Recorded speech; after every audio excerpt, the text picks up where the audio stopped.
Here we go. Hello everybody, welcome to the Horror Game Awards YouTube channel, and welcome to our stream of Crow Country's brand new hard mode, Murder of Crows. I'm joined today by Adam Vian, the developer, who's going to talk us through a lot of the stuff behind the game, and just, I think, the stuff behind like what makes hard mode so interesting, but also anything in the game in general. As game has already received an awful lot of, I think it's fair to say, extremely positive reviews and a lot of love and hype so far. So has that been good to see, I imagine? Yeah, it's been amazing. What a relief. People like it.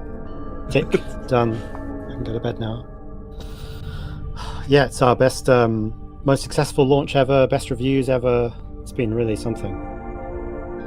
Yeah, and with hard mode, obviously that was... were you surprised to get a lot of feedback? I think there was a few reviews which said, like, a fantastic game, but they thought the combat side was a bit easy.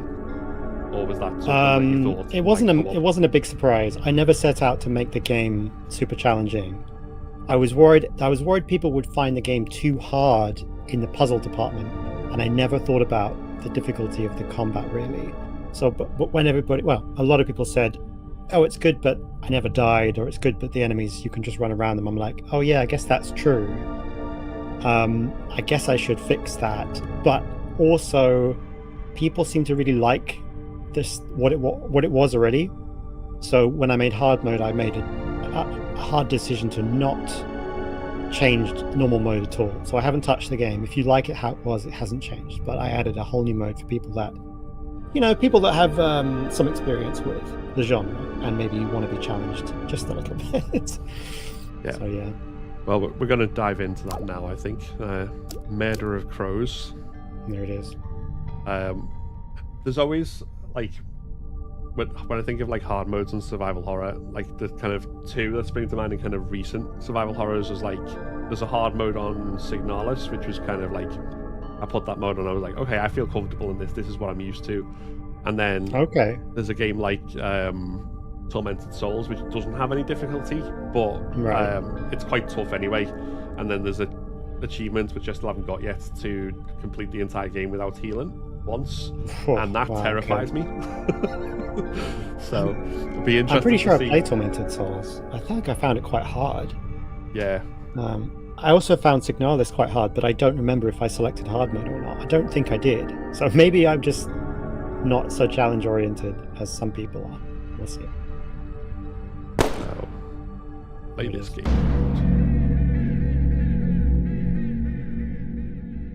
Yeah, this maybe this is bad to admit, but I made hard mode in about a week. When I say a week, it was a solid week of pretty much non-stop work. The game came out, I had a week of reading reviews, and then I was like, okay, we need to do this because this is something missing. And I really wanted to get it out quickly to sort of correct this thing that was quote-unquote wrong with the game before we got too far in. So yeah. Pretty intense.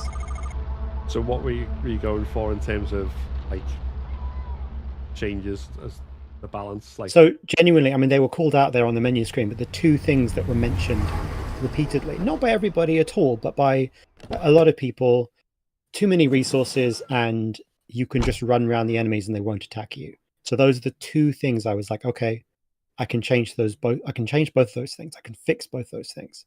So those are my two pillars. And then as I went around, I was just looking for other fun, interesting things I could do. So here we are. Yeah. So that's, I think, the first change I've just noticed then is that the ammo isn't. I'm trying to remember the controls. It's been a little while. Sure. Oh, there we are. There's my sprint. Even from the demo, people were really questioning my decision to give you infinite ammo in the car. And I would try and defend it by saying, well, you have to come all the way back to the car and you can only get a certain amount. But some people found that problematic. They were like, I don't like the feeling that there's infinite ammo in the game. So I was like, all right, hard mode. There's only 8 bullets in the car and that's it. Yeah, I did come back, I think, on my normal mode playthrough once. Sure. Oh, that's... I don't even think I noticed that last time, the controller map. Yeah, I think I came back once. Oh, you should check the trash can too. Yeah, cool. Yeah, feel anything I kind of... Wait. Anything I kind of forget, feel free to... Oh no, that's why I was confused, because the camera reorients around It you. points backwards, yeah. There you are.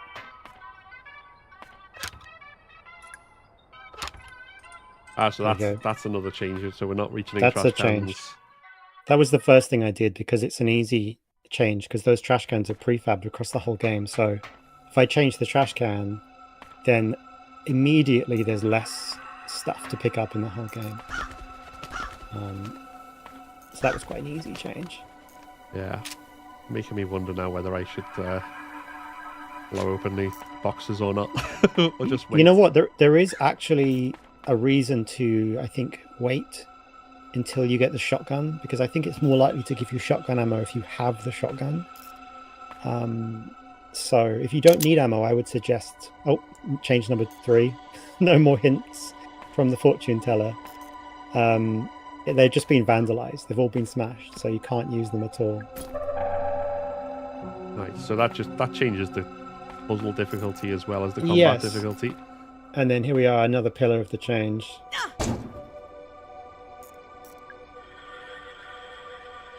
So that goes in line with the trash cans. It's just like I took away the random infinite ammo drops that you can get from trash cans and vending machines. Which, as I say, was quite an easy change to make because they're the same across the whole game. So once I did that, the game had much less ammo in it very easily. Yeah. The algorithm for wooden crates and glass bottles giving you stuff is also slightly less generous now as well. So everything's been kind of tweaked.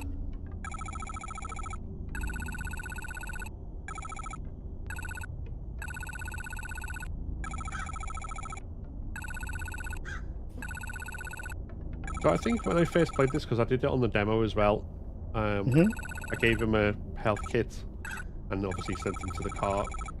Yeah. If you don't, because I never actually tested this myself, like I'm too generous, obviously. If you don't, does he end up, like, does it change his fate, or? Yes, but it's not shown exactly. So if you leave him there, I think once you go into Haunted Hilltop, which is you need the bronze key to do, so it's kind of after this segment. He despawns, if you haven't moved him to your car, he despawns permanently from the game, which means that he will not be mentioned by any of the NPCs, and he will be missing from the ending completely. So there's 2 characters in the game that have that way. They can be completely kind of ignored, and some people have said, oh, they die, but actually it's not clear whether or not they die. Perhaps he dies off screen somewhere. But yeah, you can just ignore him. And I guess for the speed run, it's optimal not to talk to him if you don't need to. So, you know. Yeah. Well, I wish I could say I could speed run this. I have not played through it enough times to memorize everything. Like I remember the fairies catchphrase, but that's right. But there's a funny little detail here. So you've only got a small medkit here, but you may, if you've been looking around more, you may have a large one as well.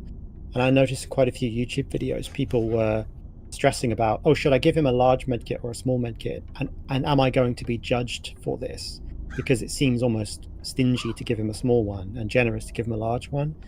And the answer is no, it doesn't affect the game, but it used to. There used to be a kindness score that affected your rank at the end, and really? I was looking I was looking around the game for like ways to judge moments of kindness, and obviously helping out NPCs was one of them. Turning off the tap in the bathroom was another one. But ultimately I couldn't find enough moments to give people kindness points, so I just took out the whole system. So yeah, give him either medkit. I guess give him a small one. He doesn't mind. Fair enough. We've got Will in the chat is asking if there are any secrets that are exclusive to hard mode. I mean, no, the list of secrets is the same 15 secrets. You get a different unlock. there's different things that happen in the rank screen and after the rank screen. There's a little bit of different flavor text here and there. We've already seen bits and pieces of it. There's a few changes that are kind of hidden that I would almost call secrets, but it really does depend on your definition of secrets. I'll point them out as we go. Yeah. We've also got different rank requirements, right? That's right. So that was a big change. Was okay. I'm going to make getting an A rank or an S rank more complex and more challenging this time. And you notice I took away the fortune telling crow. So I also took that out of the rank system because you can't use those hints. Here we are, first enemy encounter. Oh, you didn't kill either of them. Hey, you haven't picked up many bullets. You only came in here with like 8. Yeah. I guess we've been chatting, huh? I should probably find more ammo before we do that then. Rather than die early. It's unfortunate to blow 8 bullets and not get a single kill because the enemy's health is reset when you re-enter the room. So if you look at the trash can now, you'll see another new thing. There we go. 1. Okay. So you get a single bullet. Serve me well. It won't help you win a fight, but the reason I did that is because there are puzzles in the game that require the gun. And if you have 0 bullets, I need to give you a single bullet to kind of unsoft lock you from the game. So you can get a single bullet and you can shoot, whatever it is, a switch or anything, and carry on playing. But obviously it's not much. It won't help you really. You'll have to decide if you want to reload. Yeah. Okay. We have shotgun ammo. I will say we don't have. It's more important than ever to try and get headshots to make your ammo go further in hard mode. Yeah. Definitely going to have to try and do that now. I think I just tried to quickly down at least one of them so I could run past and... Well, that's... Yeah. So you got a single bullet, so you could shoot a wooden crate with it or a glass bottle. And the game will probably give you more ammo because it knows you need it. Okay, it also knows that you needed medkits because you haven't got any. But there's ammo we can pick up in the area. If you go back to the toilet entrance, halfway along that corridor, there's some ammo on the floor there. You just walk past it. Oh yeah. I completely walked past that before as well. And then if you go into the toilet, there's some ammo in the sink. So there's loads to find. We were just chatting and we just walked straight through this area. So that's sort of... yeah. There you go.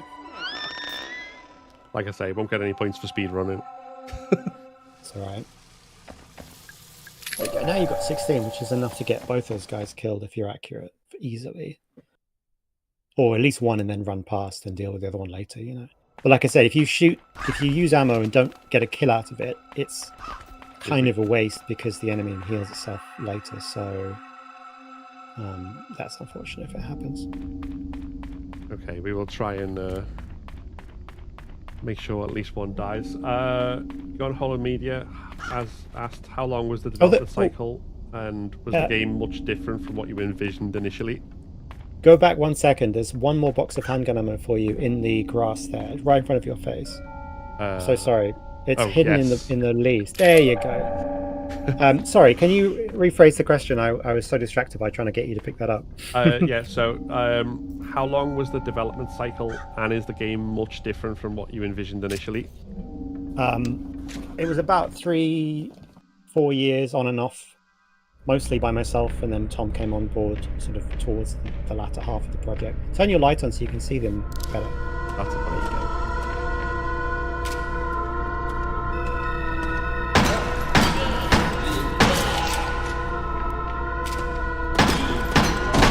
there you go. There we go. Lovely. Great one. The biggest change between my original vision and the game is that I set out to make a very small game. I wanted to make the smallest possible survival horror game because I thought I hadn't done it before and I wanted to just kind of keep it simple and experimental. And so the difference is it became like a full-size game, which I don't know how that happened.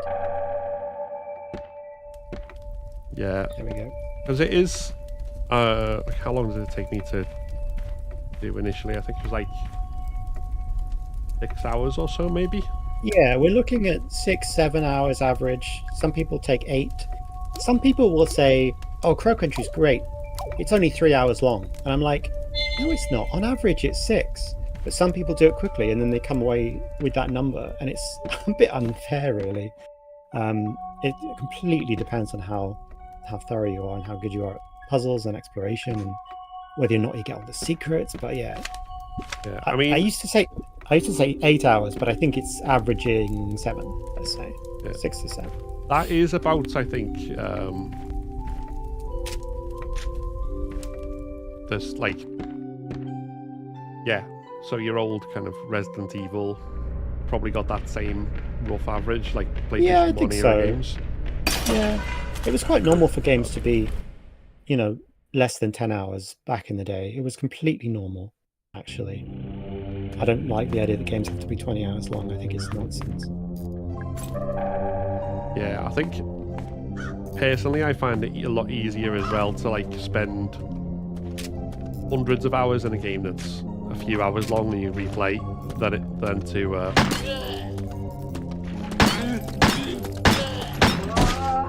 Nice, good work.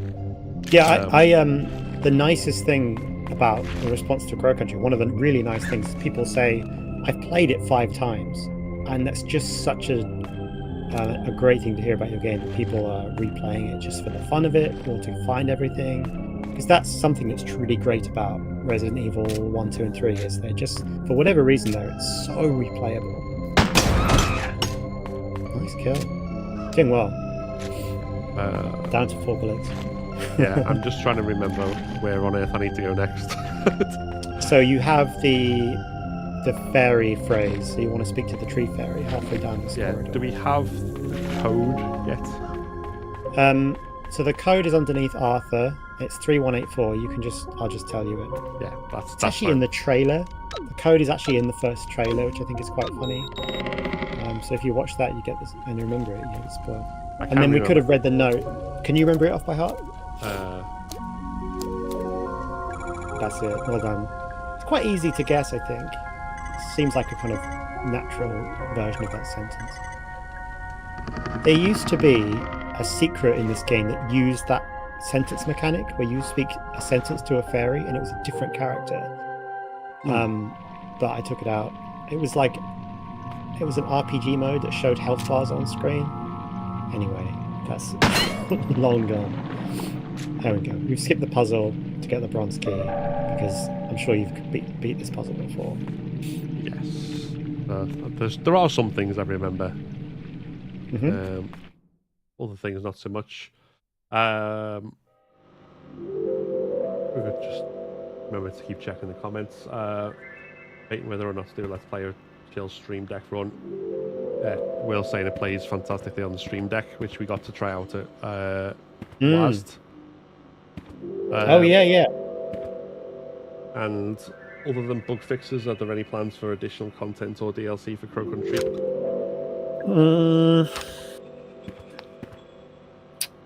Nothing concrete that I could talk about right now. Like, I'm certainly not making a DLC mode where you play as any other characters or anything. Hard mode was the main thing I wanted to hit. So yeah, nothing to announce in that regard.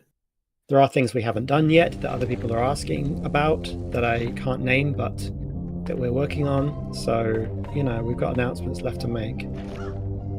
Right, I know the bronze key opens that, but we need more items before we go in there anyway, so... Yeah, you can't achieve anything in the dig site yet, so yeah. I'd recommend you go and save it in the little train room. Yes, that's a point. Saving frequently is going to be definitely very wise. So, I considered adding limited saves to hard mode, because it's one of the things you can do to make a survival horror game more hardcore. Resident Evil has ink ribbons and so on. And I always thought, it would be so simple and sensible and intuitive if you have a box of matches and you pick up matches for your matchbox, and you need to spend a match every time you want to light a fire to save the game. So it just seems so appropriate. But ultimately, I decided against limited saves. I think it's a little bit of a hard sell in 2024, even for a hard mode. But my compromise was to make saving affect your rank. So if you want to get an S rank or an S plus, you have to save infrequently. So that was my kind of way around that problem for hard mode. Oh, okay. So do we have a specific number, or is that something you want to keep close to your chest for people to figure out? If you, I've mentioned it on Twitter or some Discord somewhere, but if you save more than 3 times, your rank will start to be affected by that. So you have 3 saves that are kind of free, because I think that's only fair. Most people beat the game in 2 or 3 2 or 3 runs anyway. So sessions rather. Yeah, you're allowed 3 saves, and after that, your rank will start to drop.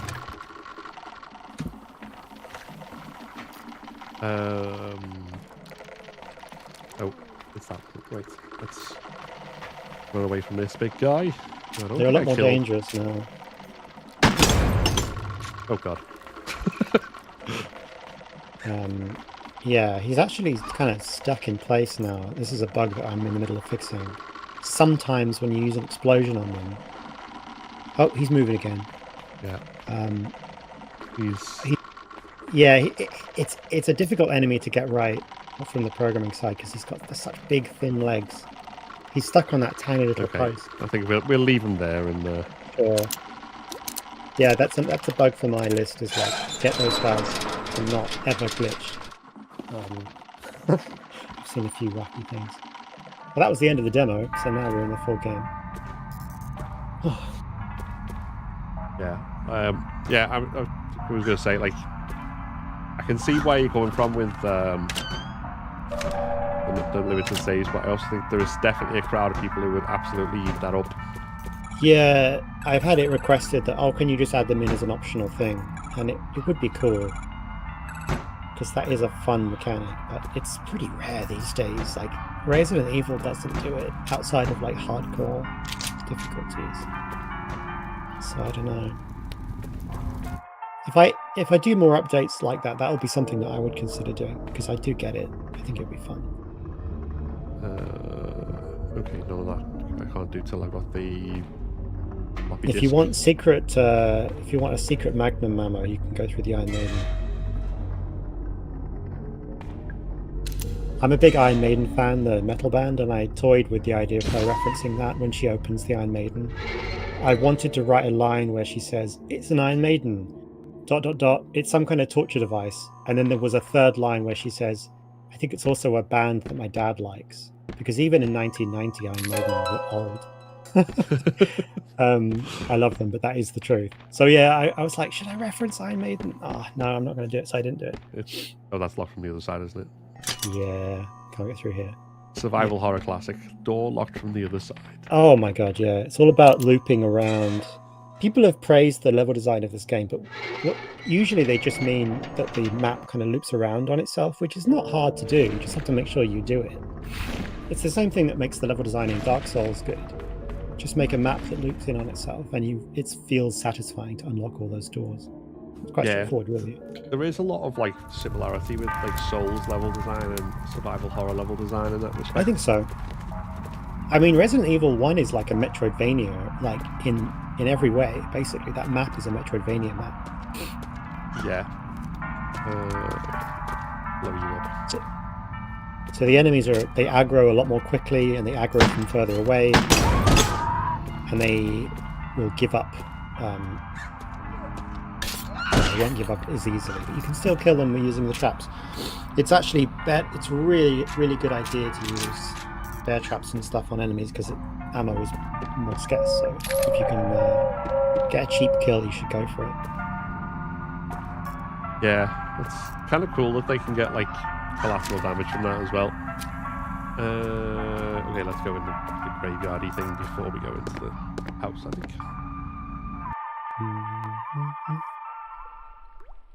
So there's actually a secret.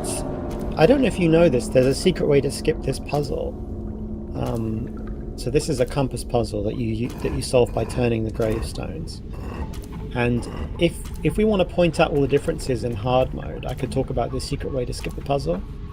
Yeah. If you shoot the clock up on the coffin above the handgun, above the shotgun arm, it shatters and the puzzle ends. Right. However, on hard mode, it takes 5 shots to break the clock. So I made it more of a decision. You can't just, you have to kind of weigh up, like, do I want to waste 5 shots on that, or should I spend a minute turning these gravestone heads? So that's the kind of thing I was looking for, to just make the game a little bit less generous and more unforgiving. Just doing it normally is a good idea. Nice. And then we've got someone who's going to burst out and surprise us in a second. No. There's no way. I don't have any grenades, right? No. No, you don't. You're doing good for handguns. Hey, you can kill him using the door. Go behind him and shut the door on him. Oh, he's smashing things. So lure him back towards where you are now. Cancel that so that he can keep walking. Right, and then wait for him to get near you. Okay, now pull it. Dead. Hey. Crushed. So that's a secret insta-kill on that boss. Pretty cool, right? Nice. I would never even have thought to do that. I was going to just, like, get the door down and run out. I just saved you a whole bunch of handgun ammo. So, there we go. And a save point for your troubles.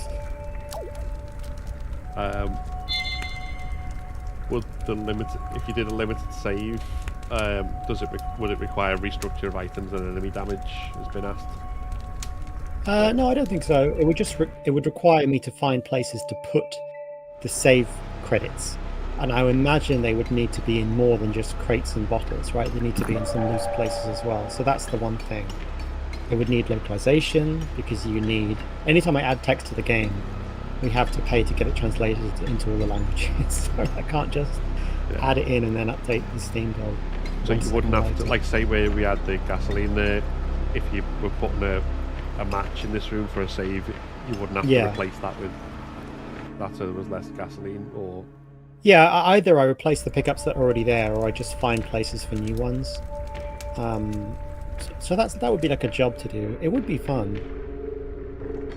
I don't know. Maybe I should do another mode that's like absolutely brutal hardcore mode, and limited saves would be part of that. Maybe one-hit kill, everything that sucks about hard mode. If only we could play all games with the dev there to help you. Yep, that's definitely an advantage. I mean, I try not to spoil things, but since I'm here, I feel like the point is for me to give little secrets away about the game. So, Hey, okay, here's a fun Easter egg. Before you talk to her, or you can talk to her, but turn her down and say no when she asks you about clearing up. So press the cancel button rather than the confirm button. It's circle, right? Yes. Okay, yeah, so on the wall there are 5 pin-up posters of bikini ladies, and actually when the game launched with our vanilla build, they were photographs. They were real-life photographs that I'd taken from somewhere very, very, very old, as to not get in trouble. But we decided that we should replace them with bespoke artwork. So I had a fun day in the office modeling the same bikini lady into all those poses and giving her different outfits and hair and backgrounds and stuff. I actually already had the character model, and anyone who's watching that has all 15 secrets will know where she's from.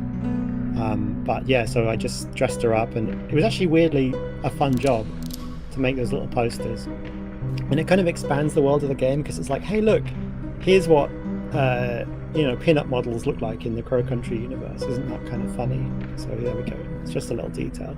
And they go away forever when you help Julie clear up the dust, so they're easily missed. Yeah, I didn't even hop onto them, to be honest. I think first time. But you've done that a lot, like with some of the advertising and stuff, like the one of Mara sitting there playing the PlayStation. Oh, I like that one, yeah. And there was also the one for the soundtrack. I think. Oh yeah, with her on the piano. Yeah. Usually we make 2D games, so anytime you need a promo art asset, you have to draw it. Whereas if you've got a 3D model of a character, it's so easy to just pose them and take a photograph and turn it into promo assets. So I've been loving being able to make promo assets with these 3D models. The one of her sitting on a beanbag playing Crow Country while she's ordered a pizza. Like, that was relatively easy to make, but it's such a fun image. I really like that one. No, I've been in that room. It's the other room I want to go in. Oh my god, an enemy spawns in there. I completely forgot about that. Sorry, I'm completely distracting you from the puzzle flow of the game. You want to... You can go in there, yeah. Yeah, because if I remember correctly, there was ammo. There is ammo in here, yeah. Should I watch the stream as well so I can see the comments and questions? Or... Yeah, you can do. I'll read them out if you miss any, but yeah. Because if you're busy playing the game, it makes more sense if I'm the one checking for questions in the chat, right? So I might just do that.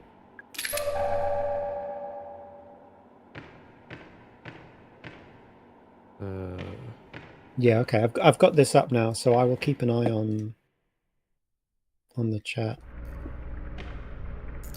Right. So, part of me is tempted to like test your memory of all the codes in the game. I know them all. I've played this game 6 million times. So this is the death of Selena. Oh no, it's 18.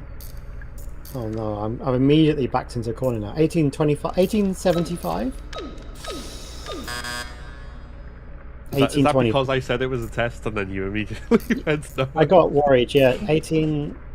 Did you do 1875? It's yeah. 1825. Oh, it's 1785. Oh my goodness. Should we go back and inspect the grave? It's Selena Wellesby, right? Selena? No, it's just Selena. It's just her single name. So yeah, I've immediately failed there. I thought I'd memorize it. You know how, like, I don't know my own PIN number. If you ask me, I mean, I wouldn't tell you, but if I don't know my own PIN number, but I know what shape it is when I type it in. Does that make any sense to you? 1872. Goodness me. So, like, I don't necessarily know them as numbers to tell you, but I know how to punch them into the little grid. Yeah, I know what you mean. It's like I'll know my PIN number, and until the point where if I think too hard about it, as I'm going to push it in, and like, oh god. If I had to actually tell you what it was, I couldn't do it. But if you just, my muscle memory will do it basically. So what I'm saying is, I know the codes from a muscle memory perspective, but not from an actual number perspective. We're going to surrender our rank for the sake of... Oh yeah, no, it's fine. We don't want to have to redo stuff, really, so you should save whenever you want.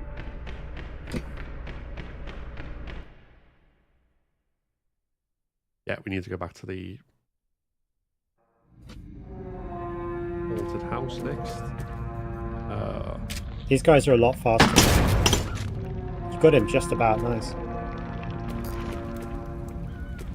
Yeah, it's because it is like kind of tricky to get precision on the aim. Because it moves away. You let go of it. Was that kind of a deliberate? She just has a certain amount of weapon sway, and the further away an enemy is, the more the weapon sway affects it, because it's an arc. So you can kind of use it to your advantage, though. Like if you just point and kind of, I watched my friend Catherine play. And she would consistently get really, really accurate long-distance shots. But she would do it by pointing the gun in the general direction of the enemy and then waiting for the weapon sway to line up with where she wanted it, which I thought was really impressive. Hey, well done. You remembered the secret bell trick. Yeah, that was what I knew. That was one I... Right. I find a code in the game, I have to repeat it out loud until I get to where I need to enter it. You'd be doing that a lot in this game. There's quite a few codes. People have said it's a pen and paper game, which, I mean, there are times when you're encouraged to write stuff down, but I didn't want it to be a big headache of Yeah, being able to read the notes again in the save room definitely helps. Right, yeah, that helps. So these, the bookcases in this room are one of the more contentious parts of Crow Country, because they can insta-kill you if you interact with them. I think a lot of people died to that and hadn't saved it. Hold on.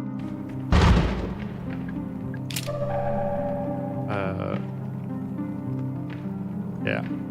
Did I do that? I can't remember whether I did or not. I think when I was trying to get the secret where you have to eat all the mushrooms, I think I died a couple of times because I'd taken too much damage already, and I was trying to save my heals, and it just became this whole thing. Cage.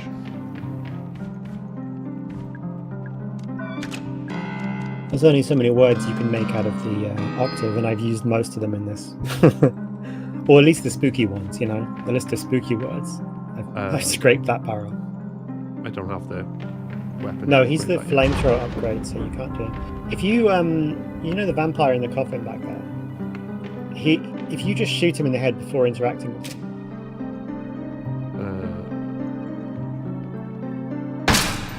And then interact with him. There you go. Special flavor text just for that. Nice. Mara's read Dracula, she knows all about it.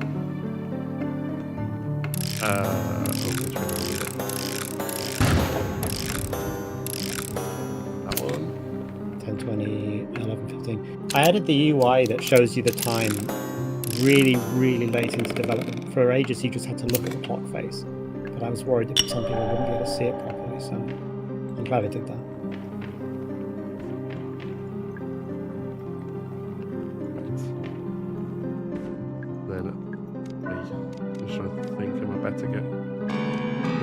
We'll go this way.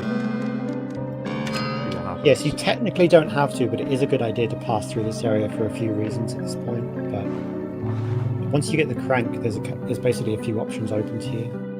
When I play, I do this. I go through here. Here he is. Nice. That was kind of panic shooting then. His head came off on like shot 3. Oh my god. Okay, so you can't run when you're limping in hard mode. That's a big change. So you can get killed if you're not careful. Okay, let's run away. Is he following? No, there's a cutoff point where he's just within the cutoff point. Okay. Nicely done. That was pretty good, you know. Yeah, so they not being able to run when you're limping thing, I considered adding that into the main game a few times, and I just never did it.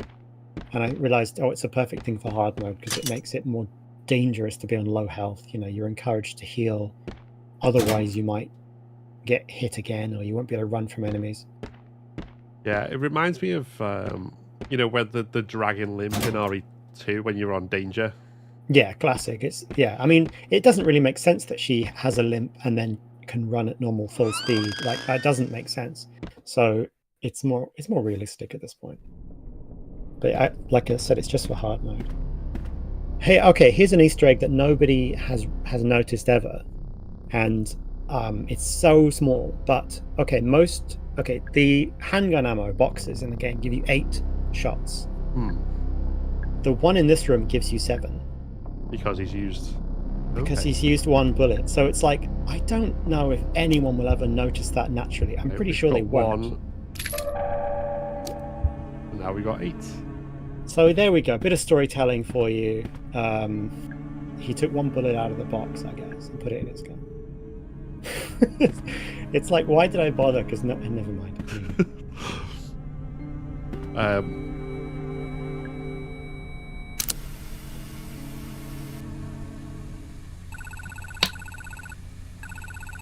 Oh yeah, I did see this. I was trying to think, like, did I see this when I first played through? Because I didn't remember whether I'd been into this room or not. Yeah, there's no puzzle in here. There's no item in here. It's just storytelling. This character, he's already dead. You can't save him. He doesn't show up again in any capacity. There's a note in the filing cabinet that you can read. But yeah, it's just storytelling. Oh, that's the area which is completely closed off at the top. Cosmic Future.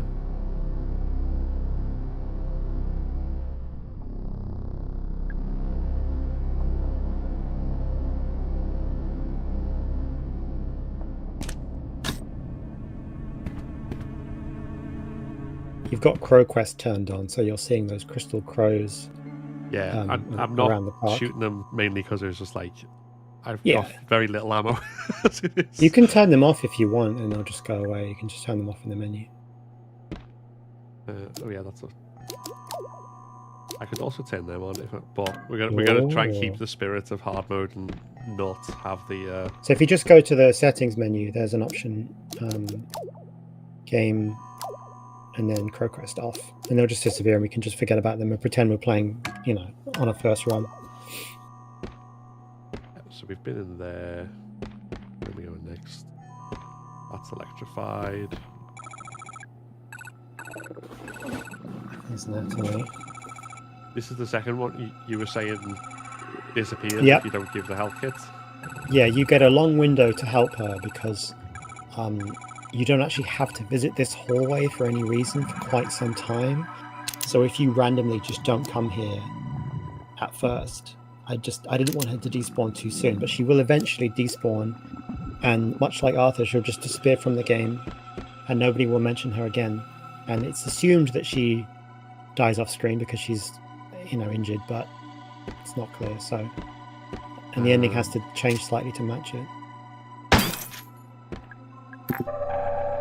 Normally I just pass through to the theatre at this point just to open the theatre door, but yeah, you can finish talking to her. The lockers in this niceness points up. The lockers that you kick in this area are partially to give you antidotes if you don't have one, so that you can give one to her. She tells you how to get into Crow's office by... Oh, there's some story stuff here, obviously.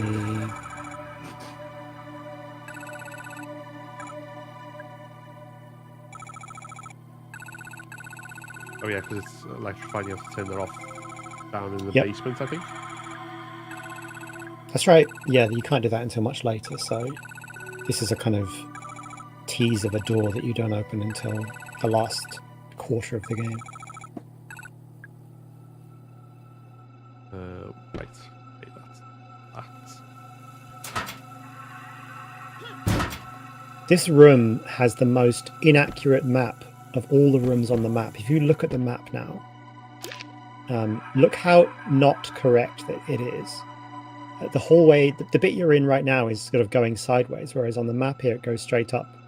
And this inaccuracy is one of the reasons you don't have a little Mara arrow telling you where you are in the rooms and which direction you're facing.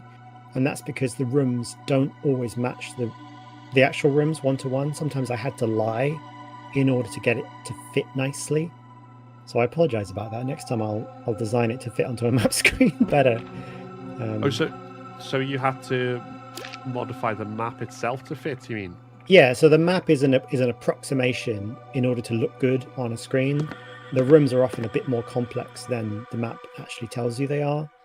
And yeah, because of that difference, I can't have a little pointer on the map showing you where you are because the shape just doesn't match, so it wouldn't make sense.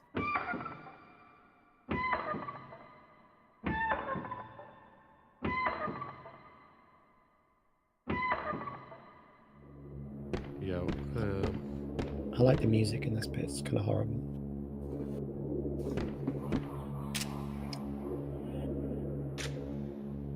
There's some shotgun ammo on the stage and a grenade as well. well, the grenade will definitely be helpful. These guys right here, I think they're my least favourite. Like the way they kind of skitter and scamp. They were the only enemy in normal mode that is kind of fast. You know, all the other enemies were pretty slow. So yeah, they were probably the most dangerous. The shotgun ammo was just there. Well done. There we go. But they're pretty weak. They're the equivalent of the dogs from Resident Evil, where they're fast, but actually they don't do much damage and they don't have much health. So they're not quite as bad as you might guess. We'll try and keep a distance from them anyway, I think. Sure. They seem to, or at least in normal mode they did, seem to stay quite dormant until you got too close. Mm-hmm. Yeah, they have a range. I think it's probably a bit harsher in hard mode. Most of the aggro distance thresholds have been tweaked. But you can still stealth around them if you want. Yeah, the idea of being chased by these. Hmm. And I think of those like aggro babies. That's a good word for them. Alright, well done. So we're back out into Fairy Tale Town, and the Grinners have spawned, which are the spiky guys with no arms. Yes. You've got to watch out for those guys. My advice to you is not to shoot them with a handgun, because it's a waste of handgun ammo. Wait till you've got the shotgun and then fight them. Right, so I think I've got everything for the...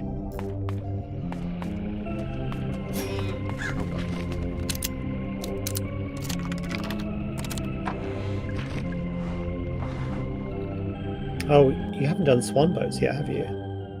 Oh no, I don't have the chain. Oh, Gotta do that first. that's the point. That's the point. It was me thinking I knew what I was doing. This is the exact path I take. I loop back around through the theatre, and then I do swan boats, and I do ferry, house, dig site. It just makes sense. But you don't have to do it like this. Oh my gosh. Little guys. You made the correct choice there by walking to the left side of the room to give yourself space. That's correct video game playing that you're doing.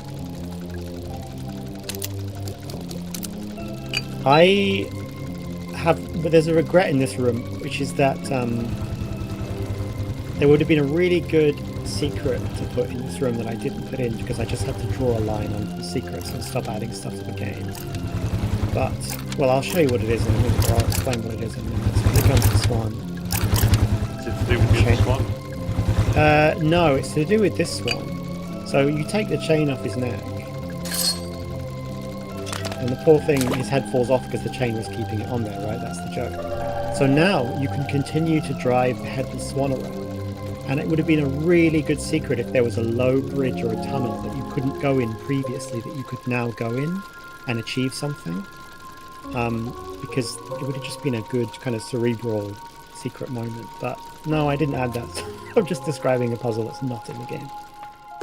I don't know. If there was a 16th secret, that's what it would have been. That must be like... I imagine there's a lot of them where you're like, well, if I had the moment or the time, I'd love to do this. And yeah, this, I mean, this. Most of the content in the game is that kind of feature creep that I let myself do. But I had to stop it at some point. I had to say, okay, the game's got enough stuff in it, just stop. Right. These guys are much faster now than they used to be. Those blob guys. He's coming. He's onto you. You can solve the puzzle, just, you know, hope he leaves you alone.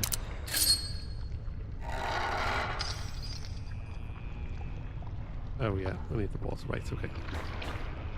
Leave me alone.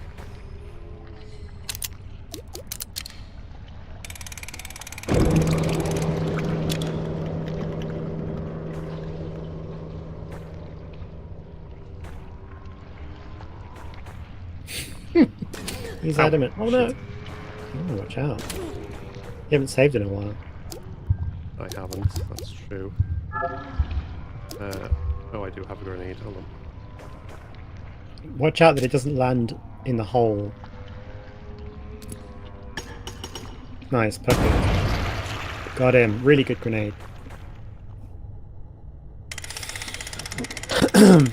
Yeah, I was aiming off to the side, so I was like, if I aim off to the side, then it will hopefully not land in the hole, and then No, that was perfect. whack them on the head. Nothing worse than wasting a grenade, because you only...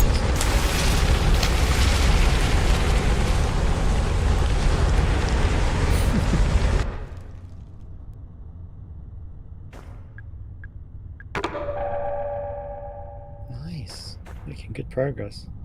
90 notes, I've still got one of them. Yeah. Okay. Antidotes are definitely kind of the worst thing to get from a box or a bottle. So if I see an antidote in a glass bottle, I normally ignore it. But I also don't get hit by any of the poison traps later in the game, whereas some people do, so they need antidotes. So yeah, it depends. Yeah, I think it depends on probably kind of... I'll lure this guy into the trap. Come on. Come on, pal. It won't kill him, but it will hurt him. Okay, now... Oh, it did kill him! Wow, okay. He must have had less health. Watch out, they blow up. or not. Yeah, sometimes those ones which you don't, Yeah. like not noticing them on the floor, or Yeah. the penguin-y one, like the tall. Yeah. Those ones that spray gas at you, the ones with the crow heads on a stick, they have no canon explanation for why they exist. Really, he's my favorite character in the game. Yeah, I was watching a video someone else did, and there's an exploit apparently where you just don't talk to him and it keeps this area safe. Yep. That doesn't work on hard mode. I took it out for hard mode.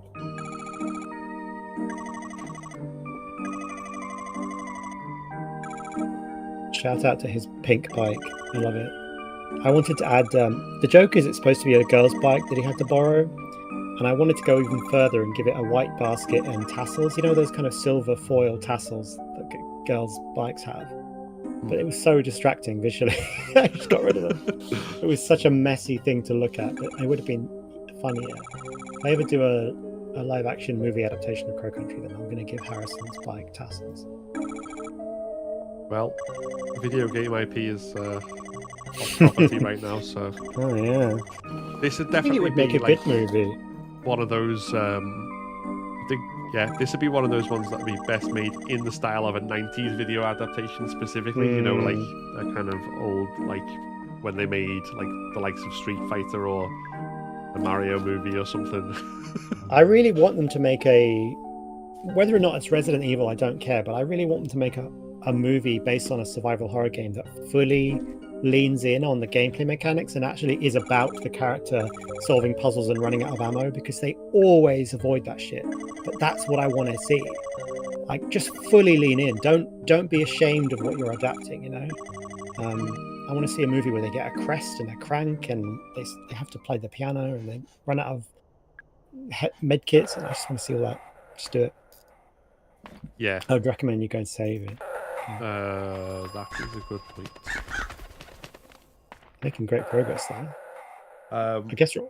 Yeah. Will was asking, has the reception to Crow Country exceeded your expectations? Yeah, it has. We obviously the game had good buzz beforehand. Before we released, people were responding well to the demo and even just the screenshots and just the concept of it. So we were hesitantly optimistic, but we really tried not to be too optimistic because that would have been a shame. But immediately, yeah, the reviews were really good and people were playing it. The first day I saw that you could go on Twitch and see 100 people streaming it at the same time, completely insane to me. Like, very surreal feeling of like, oh, everyone's playing this game right now. And since then there have been YouTube videos and the fan art. Every day someone posts a picture of Mario that's in a different style. It's just so cool. So yeah, definitely exceeding expectations. The sales have been good, the reviews on Steam have been good. Yeah, it's been great. Right, I need this guy to... Nope. Need him to not be there. Oh god. Oh, he's so much more dangerous this time. Okay, you can get him. Nice, you actually caught him on the barrel. Okay, a few more shots. See, he's kind of stuck in place now. This is a bug that I'm fixing right now. He actually... Oh, I didn't... his health must have reset after last time. Yeah, it does. Like, you can't chip away an enemy in multiple visits. You can go and shoot him a few times in the head with a handgun and he'll die. Oh, he freed himself. Oh, he's over the house. See, yeah, this guy's a little glitchy, I'm afraid. He's coming. Come on. I want to just kind of clean up the whole system that makes him run, because it's a little bit dodge. Nope. I was trying to lure him into that trap. I don't think it's... A few headshots with a handgun will finish him off now. The explosion did most of the work. Right. You can go a bit closer. Oh my god. Yeah, see, yeah, it's really funky, huh? Sometimes that happens, sometimes it doesn't. You're just missing him. you went between his legs and then he went over his head. Bad luck. If we die, we'll just... Luckily, we didn't. Oh well. It's quite hard to find his head because it's kind of at a weird... Like, he's kind of looming over you. And if you just point your gun normally, it just goes between his legs. Just because Yeah, I think it went up and then it immediately went down again, so... I think this time... There's a grenade and there's handgun ammo in that room that you haven't picked up, by the way. Oh, if there's a grenade, then we can... Yeah. We can take him down, I think. Got to keep an eye out for goodies. So on the train itself... Oh, yeah. And then on the other... is also on the train. You see? It's hidden in plain sight.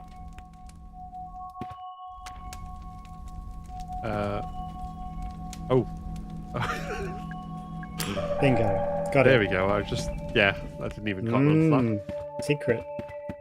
It's fun trying to hide them in places like that. Welcome into the stream, Gussie Games, as well. Bested him. I think that comment may have been premature because I absolutely did not.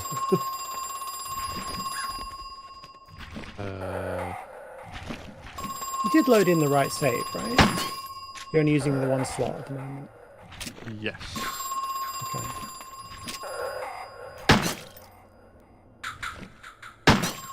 Yeah, because I killed those three and then gone, and then okay. There he is.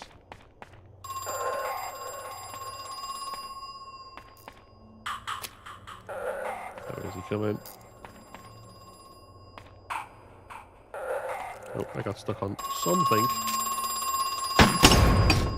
Okay. Nice. I'll do it. Yeah, I really got to clean him up. He's a little bit buggy still. Alright. Back to Haunted Hilltop. That is the first time I've seen him fly over the house, though, to be fair. Yeah, it happens sometimes. I don't want it to happen ever, so there's a bit more work to be done there. I know exactly why it is. It's a weakness in the code that I made. You know what? I'll probably step on that, so we're going to get rid of it. Honestly, it's worth it. If you've got the handgun ammo, it's worth just getting rid of them, because later on, it's nighttime and you're running around, backtracking, and you don't want to have to take the damage. Nice. Right, we're back in 1 second. I'm sure I the bathroom. Okay.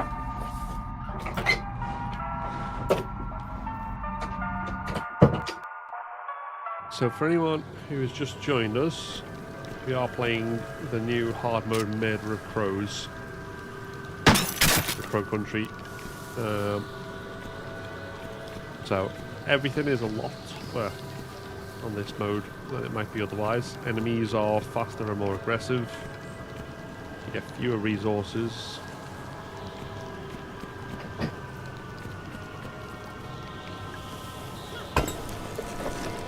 And we also cannot use the game's hint system.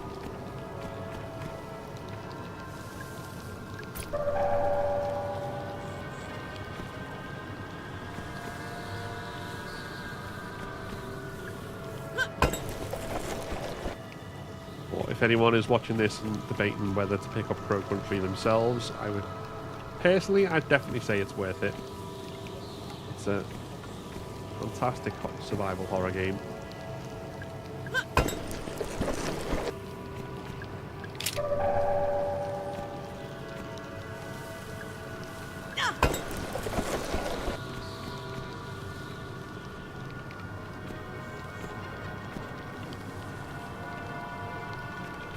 An awful lot of things it gets right.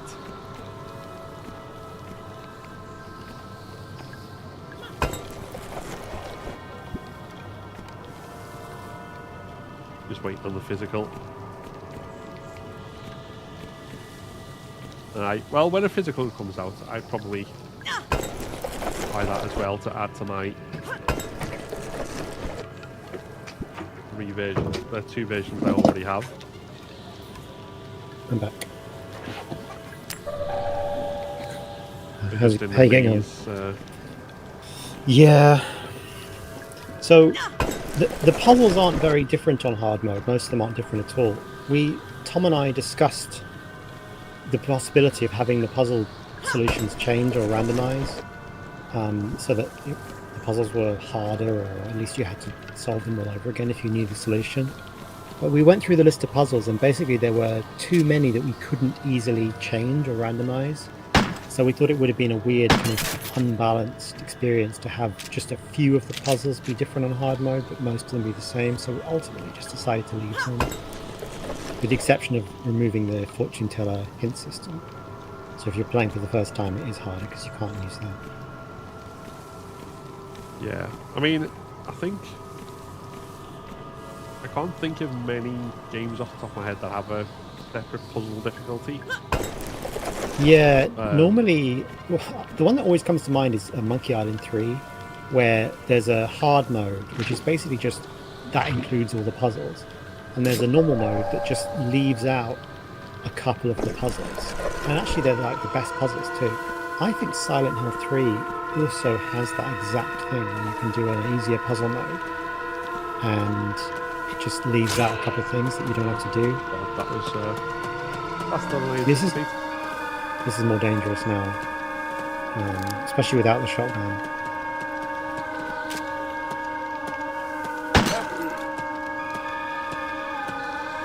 Silent Hill 3 usually allows you to choose.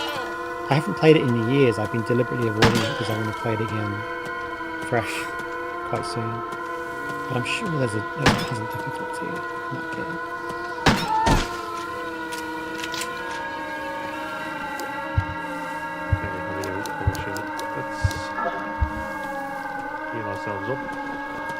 Jemima Tonkin says I can't hear you over the game. Okay, I mean, the loud music is playing right now, but I guess we could balance it. Fix that slightly and knock it down a bit.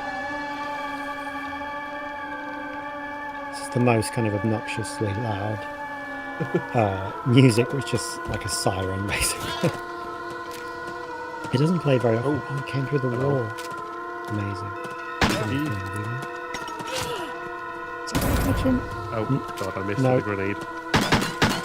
Grenades in this area are a bit... you've got to shoot them in the head in hard mode, because otherwise you'll run out of ammo. Going for body shots, they won't die quick enough. Nice. Yeah. We have not got much left, though. No. You don't have to kill them all, just the ones that are in your way. Let's play.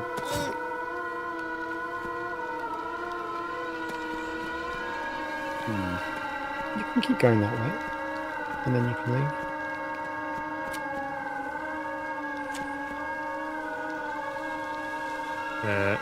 Taking it in a missed stride. I don't know about that.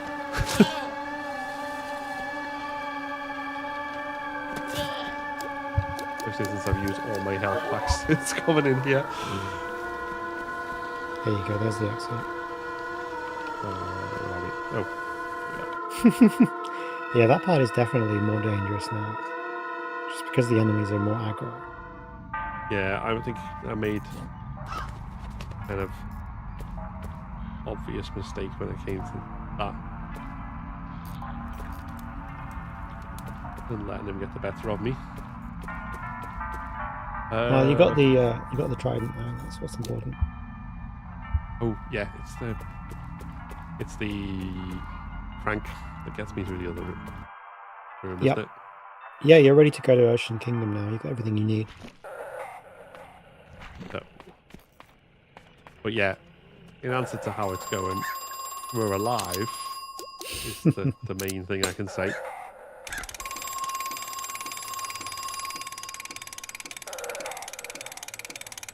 And yes, I made this slow on purpose. It's supposed to be annoying. You know when it snaps back in? Does that hit you?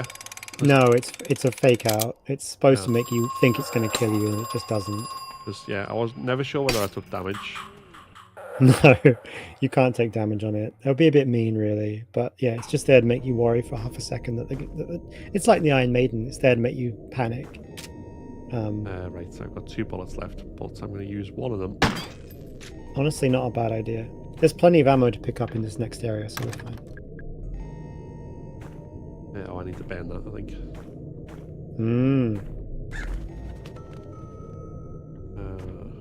Right. Before we do that, let's save. We'll do that. Then there's a trash can. Oh yeah. You get your one single bullet. Yeah, You know, if it means you can open if you then use it to open a crate, then you can get 8 bullets. You know, so it can lead to more. Yeah, and I'll do that while this is relatively safe.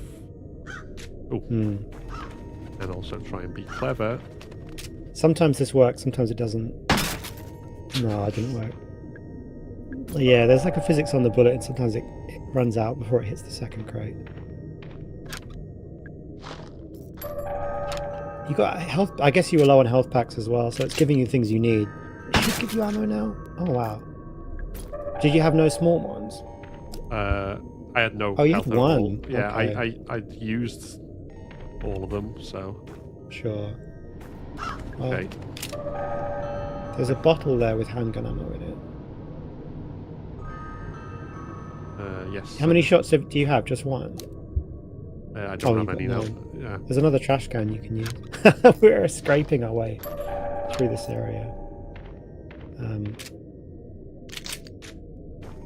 So yeah, the bottle will definitely give you a handgun because you can see it. And then you could use that to open the crate and maybe get some more, possibly. Yeah, and we can also. There's also some in the submarine. Shotgun now, can't we? In this. Yes, we need to use the handgun to get the shotgun though. So there's a box of handgun ammo there, and there's also one on the shelf, so that's plenty. I would recommend you pick up all the ammo and then you save it, so that if we screw this up, it's not the end of the world. You know what I mean? Where is he there?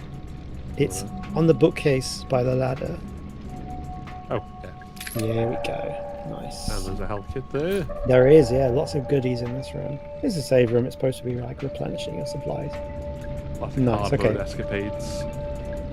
Yeah, it is harder. You really got to worry about wasting ammo, and sometimes you want to reload. If you did a bad job on a fight, you want to be left thinking, oh god, do I need to reload? That's the joy of horror survival. Right. So I do shark, dolphin, but I realized that other people found a more efficient solution, which is shark, pufferfish, dolphin. I think you can check the rules on the side if you want to look at the maths for it. So pufferfish doubles it. Yes, right. So yeah, it's basically one shot fewer if you do that, because we're looking we need to get 20, it to 21. 21. Yeah. No. 2 sharks, a pufferfish, and then dolphin. Yeah. Yeah. So that's 4 shots instead of the 5 that I normally do. You just need to wait for the shark to come back around. My tip for this is to stand at the side and wait for your animal of choice to come around the outside of the circle so you don't accidentally hit something else, you know? Because right now he's in the middle. You could shoot him, but there's a risk that if you accidentally miss and you hit something else, it will affect your number, which could be a waste of ammo, you know?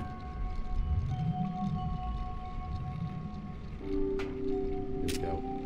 Nice, but that's a clean shot on the shark. Nice, okay. Pufferfish, right? There he is, in a good clean spot. 24 minus 3 is the dolphin, and he's right at the back. He's about to come into view. He is, yeah. Oh, careful. If you stand further to the right, then you'll have less of an obstructed view. There you go, perfect shot. Nailed it. Optimal shotgun acquiring maths there. Good job. I'm sure someone could do that faster than me. Oh, sure, yeah, but you were accurate. But we have. I would save it again if we're not worried about saving for ranks. Then I just want to keep the progress flowing for this stream, you know, because that was you did a really good job of that. So let's not have to redo that. Nice.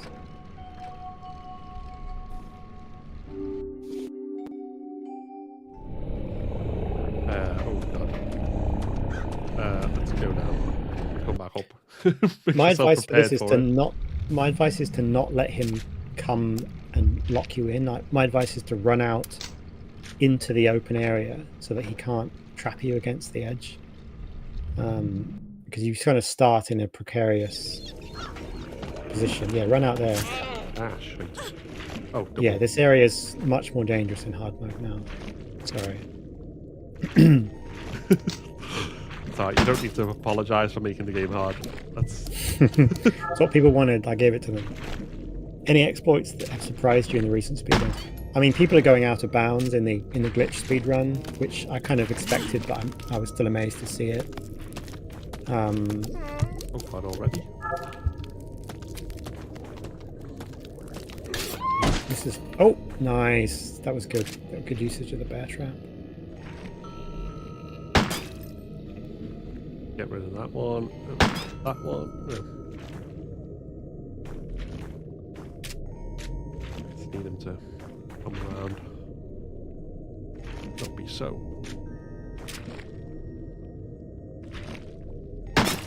Those little blob guys, like, they're not necessarily dangerous, but they do make the environment dangerous because you run into them and you get hit. Right. If you shotgun this guy in the face, he goes down pretty quickly. Come on. Come on. Come on. Or you could use the barrel, that works too. Here he comes, he's walking. Come on, friend. He's a lot faster than he used to be. As well. And now just a few headshots. Oh, he's stuck on the anchor. Good, the situation's working in your advantage. And he's down. Very nice, very nice. There we go. Right, trident we want now, isn't it? Locked from the other side. Classic survival horror. You got to go through the arcade to get to the restaurant. Let's get rid of this guy. Yeah, he's just a liability.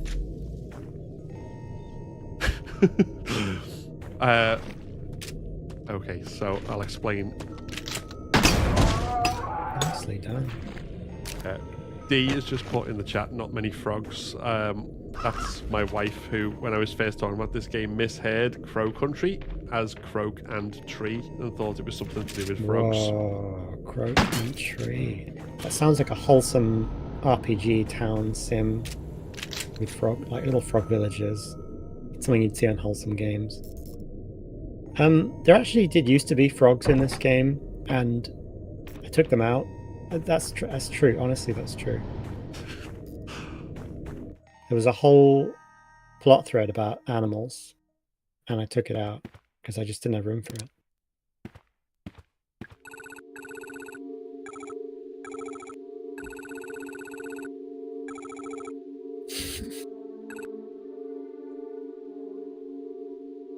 Hey, welcome into the stream. I definitely like when the dialogue, particularly once Rumble and Tolman start arguing, feels like it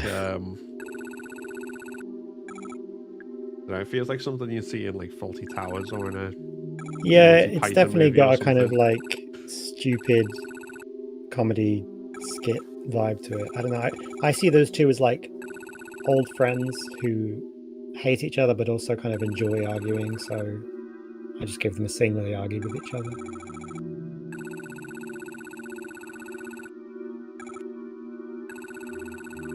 Having Marvin and Mara was kind of a... Well, there's like a rule in script writing and story writing that your characters shouldn't have similar names. But I actually think it's quite fun if sometimes they do. And you can lean on it as a joke, you know. Like that Marvin is like, oh, you have a girl version of my name. Why not? That happens all the time. I read a book the other day, but it was a book about real people in England in like the 1800s, and everyone was called Mary, like everyone. So it was hard to follow. Excuse me. Horror Forest Biblical. Gosh, that's an interesting Venn diagram. If I were. This is one of my favourite moments, I think, as well.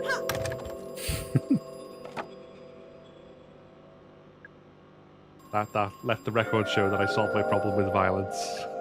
Yeah, I like that line. It usually gets a laugh. That kicking the door out of frustration only to find the solution is actually inspired by a moment in Final Fantasy IX which has a lot of really good exploration flavor text, and it's a very funny game as well. Marvin, a Resident Evil reference? No. People have asked if Mara Forest is a reference to Forest from Resident Evil. It's just a word. I just used it. There's no direct references to Resident Evil in the whole game. I don't think there are anyway. Right.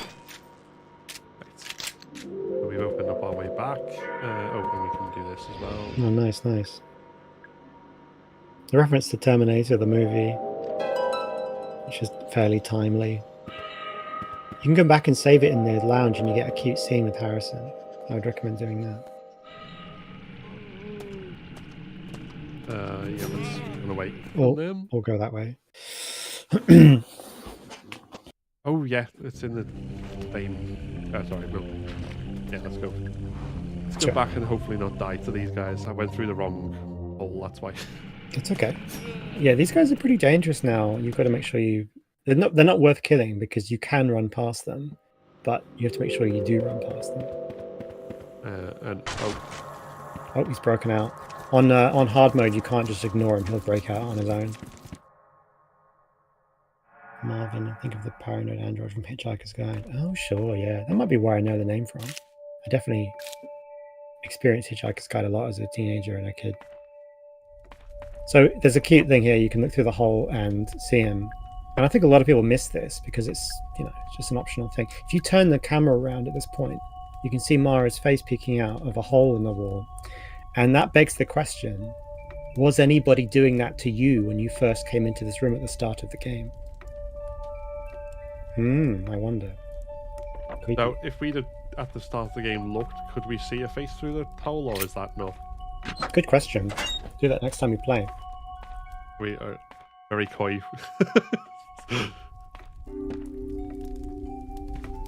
Yeah, I'll have to check that out. Here he is, reading a book. Harrison is what I would call a himbo, which is a really fun character archetype to write, in that he's quite pretty but slightly stupid, but like good-natured. He's like a golden retriever, he's just kind of like trying his best. Very much like Leon in RE2, I think. Yeah, Leon verges on competent, but also leans into that territory as well, in that he's like, depending on who he talks to.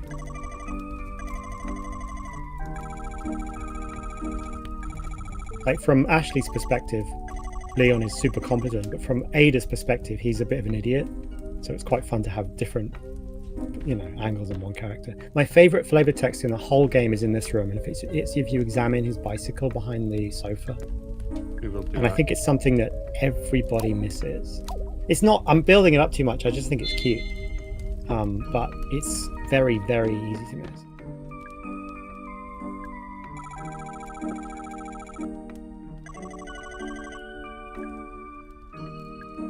There we go. I see. Just a very leading question from Mara there, but yeah. Pink bike. Girl bike. Okay, saved it.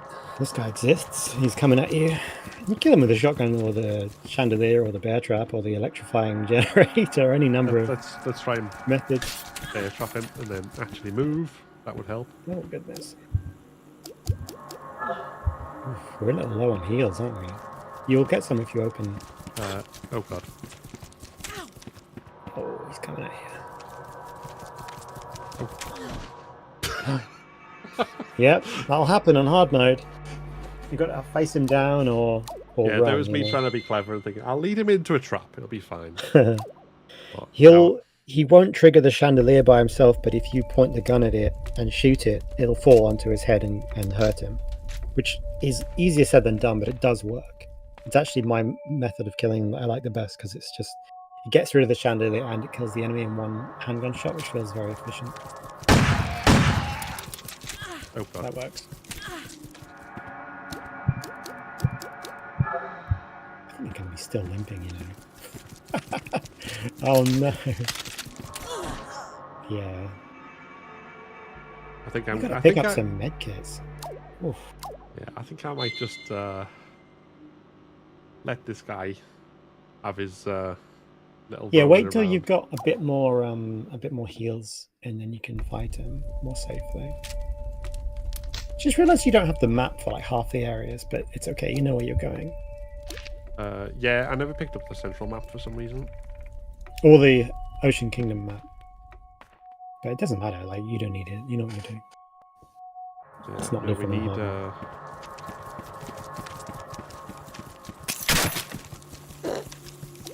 Just gonna die and load that again, I think. Rather than. There she goes. No, he's just standing over you.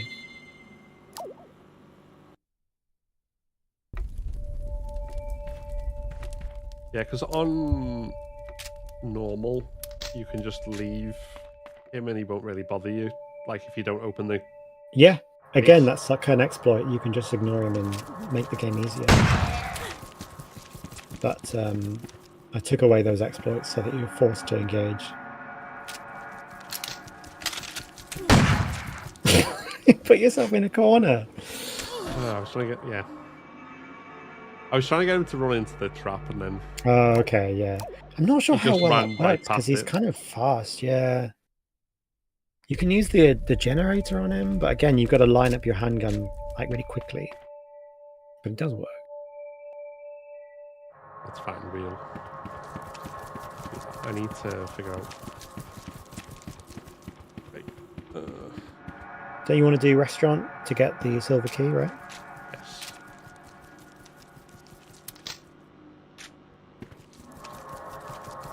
We get him against that wall. Wait, where is he? Is he behind the wall? That's horrible. Just a little leg poking out. I think that first one worked. You've got to make sure it doesn't hit the wall. Okay. Almost there.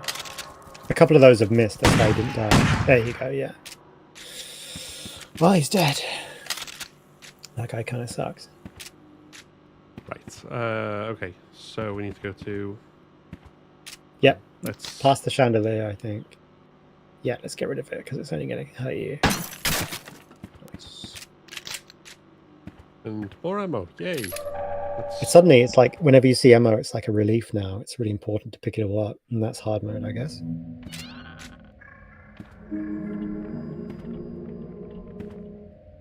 Yeah, that's definitely.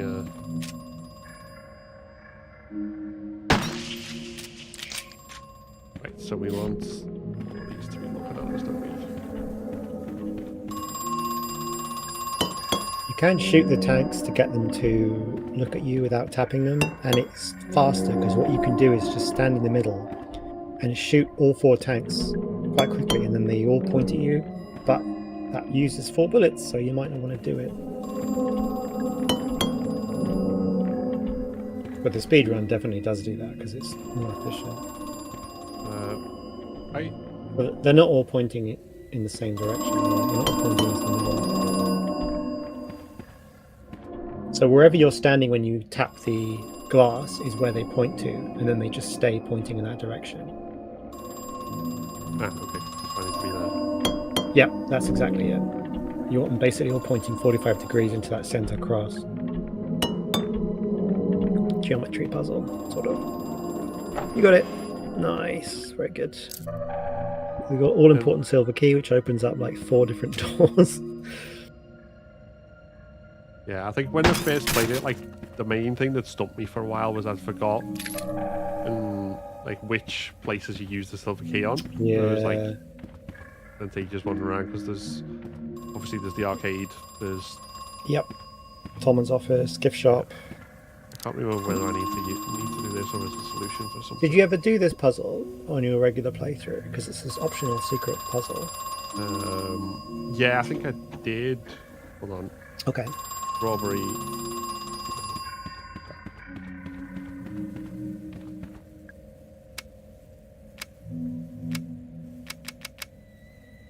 That one.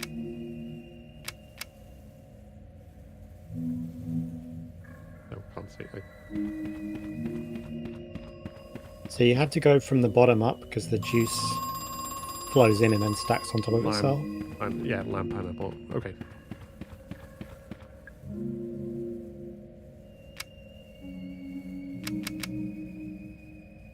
Oh, I did it the wrong way around. Right. Just fill it up and she'll dump it out. There you go. Not thirsty.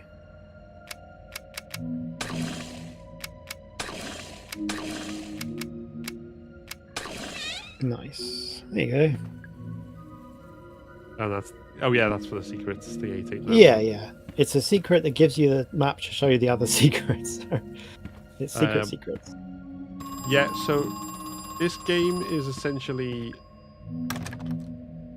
Oh, where's that locked? Oh yeah, it's the 1, 2, 3, 4, 5. Well, should we hear it direct from you, Adam? Do you want to give your? It's basically a classic style survival horror game in the style of Resident Evil 1 and 2, with a few modern quality of life features mixed in, and it's set in an abandoned theme park called Crow Country, and the game is set in 1990 specifically. The park shut down in '88, and it's been closed for 2 years. And Mara Forrest shows up to look for the missing owner, Edward Crow, who is at the center of some rumors of dark things happening and real secrets about why he shut the park and what he was doing secretly behind closed doors. So it's kind of a mystery, thriller, survival horror adventure game. There's a lot of puzzles in it, so it's very puzzle forward, which my favorite horror games tend to have puzzles. There we go. Mermaid, dolphin, boat, shark was the order. Okay. That's right. So you only need 1 point. So the mermaid quiz here is one of my favorite little details in the game. I just mentioned the game is set in 1990. So all the questions, the correct answers are now wrong, but they were correct in 1990. So that's a fun kind of unique angle on a quiz. Let me right in saying E.T.? Yes, it was E.T. and then Spielberg broke his own record with Jurassic Park a couple of years later. What an absolute beast he was in the 90s. There was one where it was like, what's the population of the Earth? And it was like, I was like, what would it have been in 1990? It was like, it was only 5 billion, and now it's over 7 something. It's changed so much. That was the question that made me want to do that quiz: is how much that number has changed in not that many years. That one's pretty easy. What's next? Boat.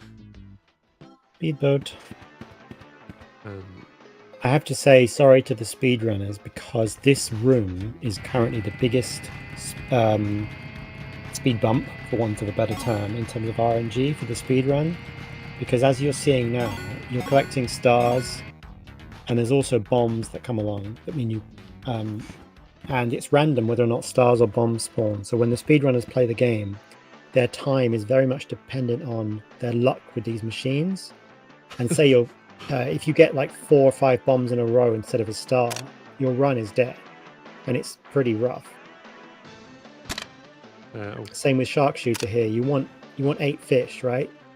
And I've seen a run where he got 8 fish in a row, but you could get 8 bombs in a row, right? So in this case, they're skulls, so 8 skulls in a row.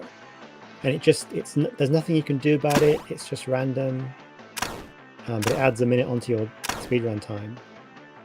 And I feel bad about that, but also speedrunning usually has RNG, shenanigans. Managed to not from speedrunners specifically, but from doing challenges and stuff. RNG is probably the main bane of my existence when things just like that's not how what normally happens. Right.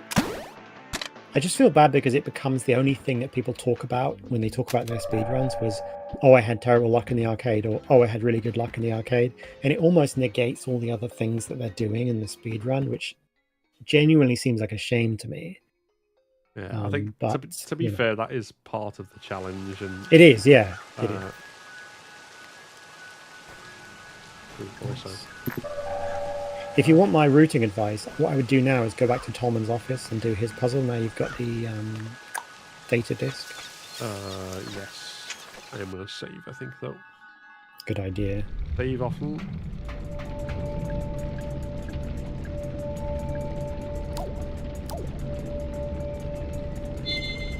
Sorry, I don't mean to backseat gaming your run here, but No, it's all good. It's all good. I'm just thinking, in terms of the time we've got you for, whether I'd be able to finish it in enough time. Probably not. no, I To be don't. I honest. don't think so. Unless you optimally ran through everything in the last 25 minutes. We could do a good chunk though, like over half. I think it's Yeah. No, pretty it's still definitely that's a joke one, isn't it? a joke one. Yeah, they're like explosives that just happen to look like the pickups you get. You know where I got the idea for those fake items was Mario Kart, because you have fake items in Mario Kart that you put down as traps. And I just thought, oh, that's a good idea. I'll just do that. Not enough games use that trick, I think.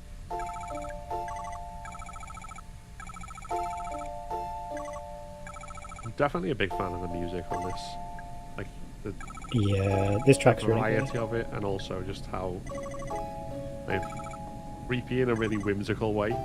No, it's a really unique kind of position. It's like spooky but silly, but also genuinely kind of unnerving as well. I really love it. Aykroyd put out the soundtrack on Bandcamp about a week ago, so you can go get it there. And it's been a big success, I think. And there's the one where you're in the bit in the arcade where you can't quite hear the machines. It definitely sounds like one of the like extra rooms sounds from Resident Evil. It's got that kind of vibe to it.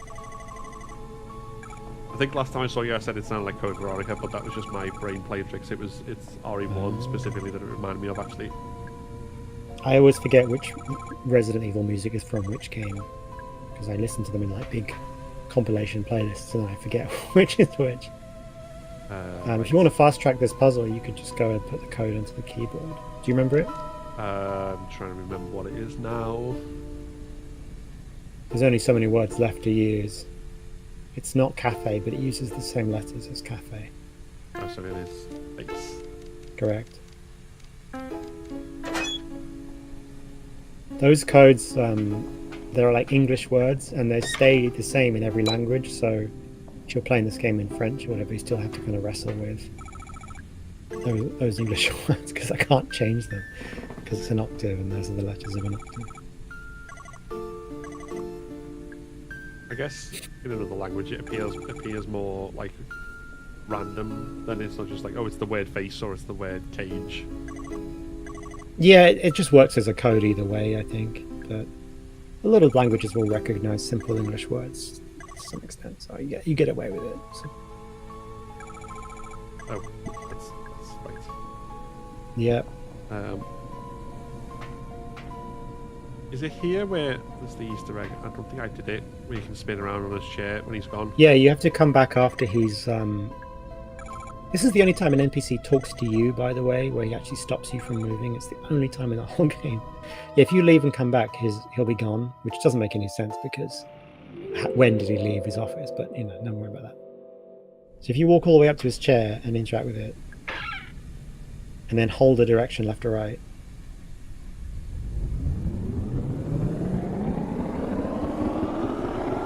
Oh my god. It does make me feel a little bit sick. Does that just go on indefinitely, or? Yeah, it does, yeah.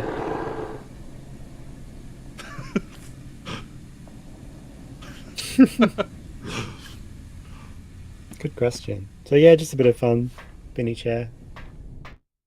And then it also distracted us from the fact that there are now spike traps all over the place. Yeah, so these are basically designed to make you more likely to engage in combat with the enemies because you can't run through the room as easily. They're not really there to hurt you, they're there to force you to go nearer the enemies, as it were.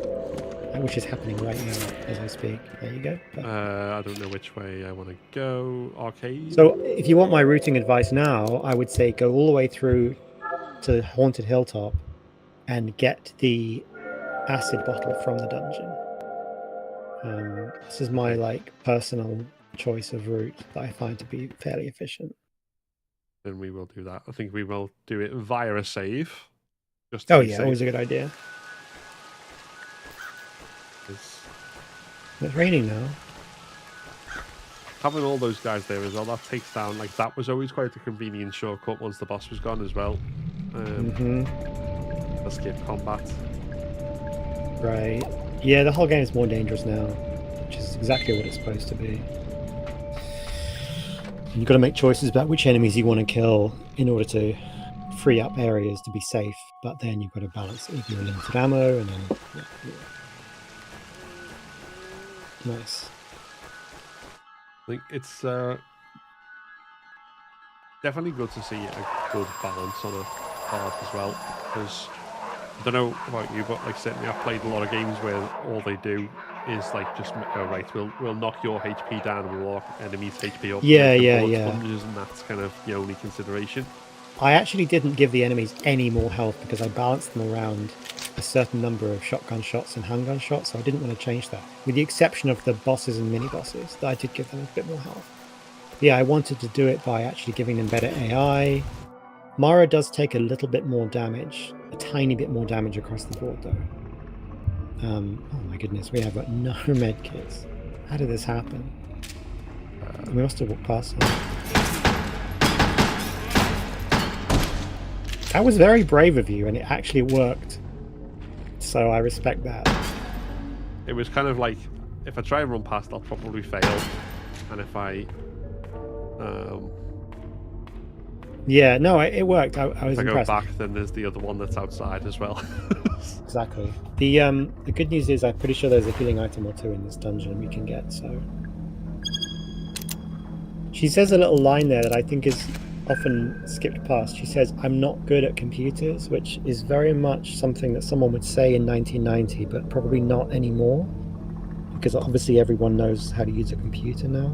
But I don't know, the idea that she doesn't really know what computers are or care about them is kind of sweet and of the era.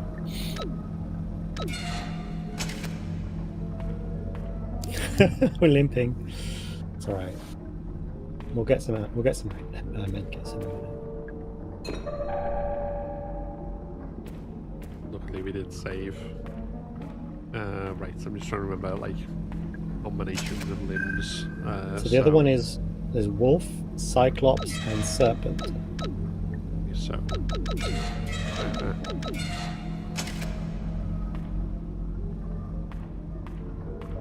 There's a small... Wait.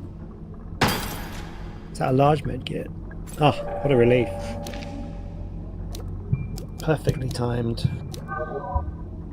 Nice, nice, nice. Serpent. Yep. The cages all... If you examine the plaque, they all have... Sorry, I'm distracting you while you're doing that.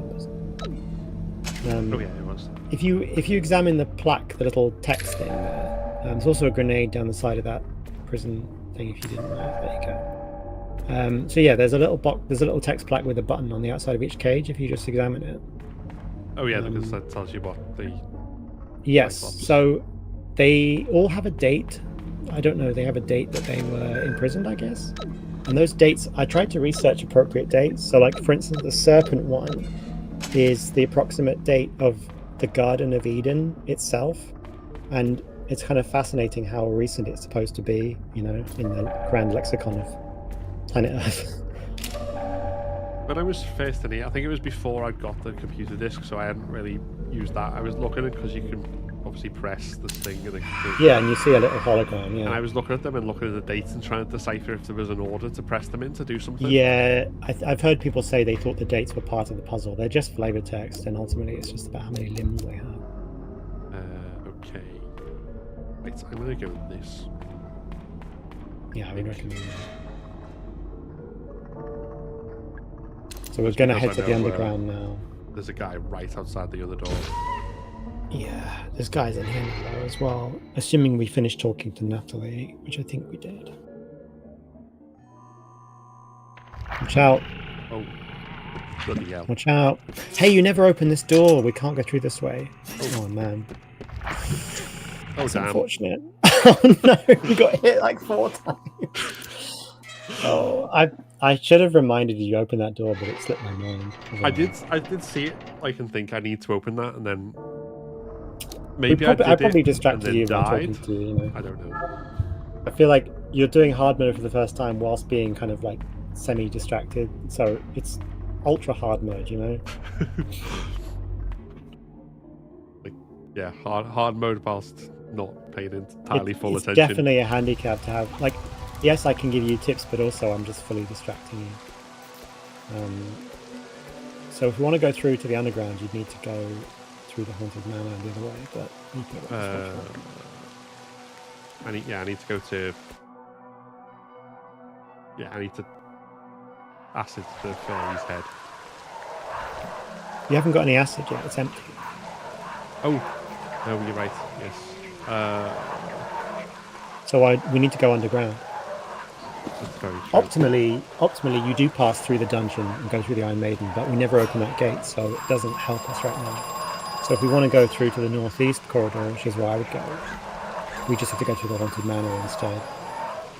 We're just going to go very slowly past all of these enemies. There will be a medkit somewhere that we didn't pick up, I'm sure. But... in fact, I think I know where is one. If we can make it back there. Oh, it's quite sad seeing her limp slowly through the plant.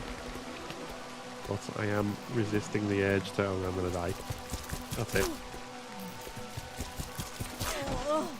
There we go. You run there. That was weird. Okay. That's fair enough. Really adamantly holding sprint down the entire time.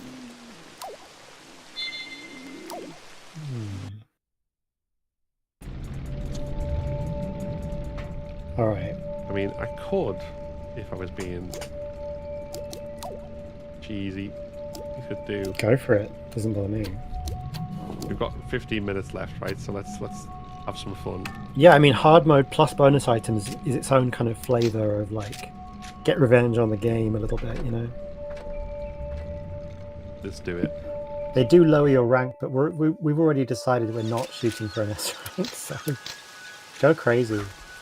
Right, so I saved and then I needed to go to hilltop.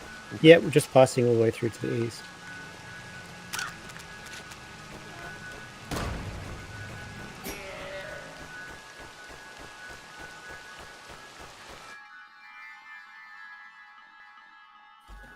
Right, so what are the wings doing? Fast travel between save points. I don't know if you ever used it, because obviously you only get it after S-Rex, so by that point people tend to be kind of dumb.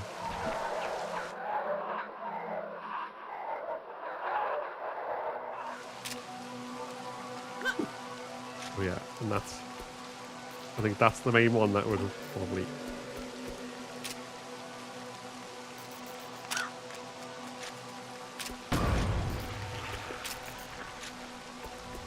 Oh wow. The difference instantly. Infinite grenades, you know. You can shoot it as many times as you like.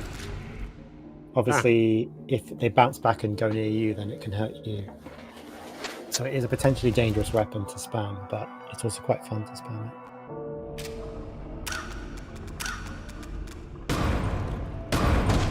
it. Nice, there you go.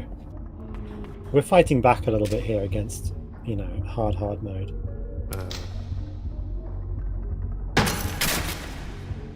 Nice.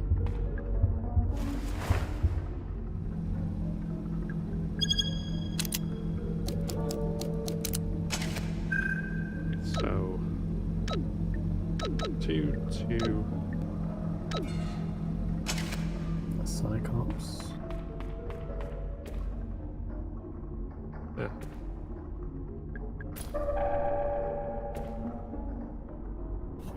The medkits are a direct reference to Tomb Raider, if anybody's familiar with Tomb Raider. I'm sure some people are. Yeah, now that you mention it, the colours are different, but...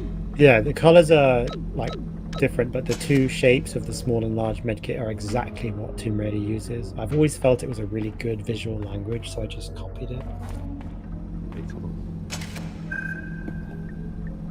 Oh, yeah, 2 eyes on the dog. Yeah.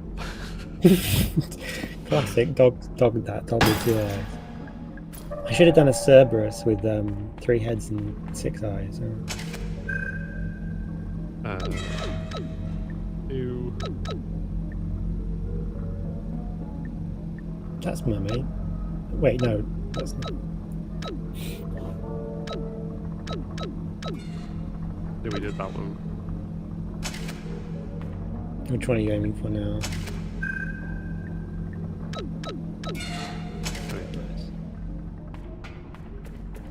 Yeah, we need that acid water. And then it's the no legs, no arms. That's it. Snake. There's also a 5th one. I don't know if you got all the secrets in your previous playthroughs. Oh, maybe you did. You got S rank, so you probably did. I don't know. Yeah, you need to get all the secrets to get an S rank, don't you? Nope, not technically. You can do it with You can do it with 13 or 14 if your other scores are really good. I think I did get all of them. But Sure. is it human? Yeah, that's right. It's the thing in the crypt. 1, 2, okay. It's actually a very good thing to get in hard mode because it upgrades your medkits and makes them more potent, which is really useful. Let's do that. Ah.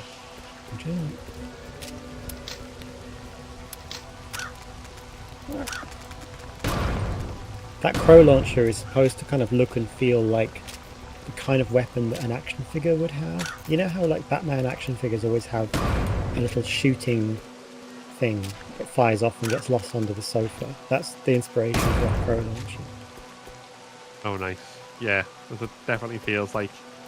I think at one point I was trying to do it where I was like, can I get it if I aim up? And it just flopped like that. Just the way it's on a little rod and it makes a little clicking sound. It's definitely like, you know, I can imagine an action figure of Mara where it's like Mara with crow launching action, you know, and it's a little crappy. I used to have a lot of Batman toys when I was a kid and they always came with little launching weapons.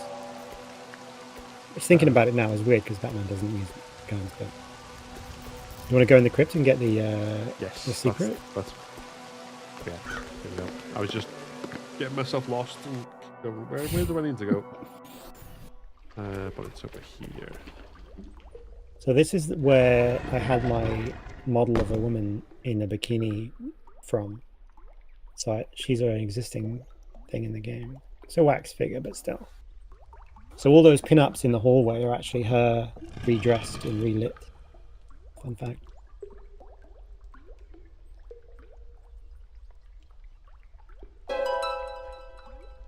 Nice. There we go. And there we go. So small medkits in hard mode used to give you less than half health, and now they give you slightly more than half health restored, which is a big improvement. Yeah, because it goes from caution to fine or caution to okay. Yeah, something like that.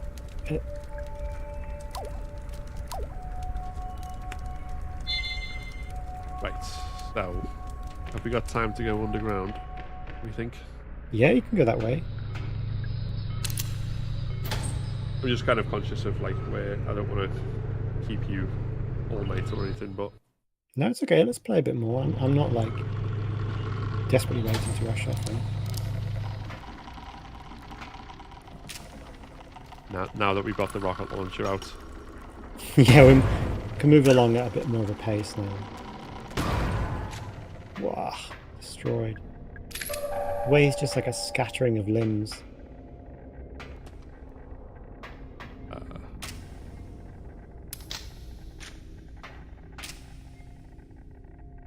Can I want to try and... You can definitely, if you shoot him once and then aim at the chandelier.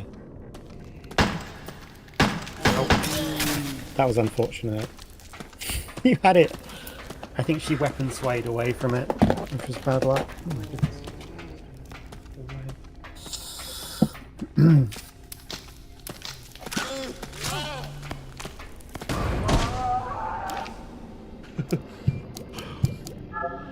That was very much almost like complete calamity then.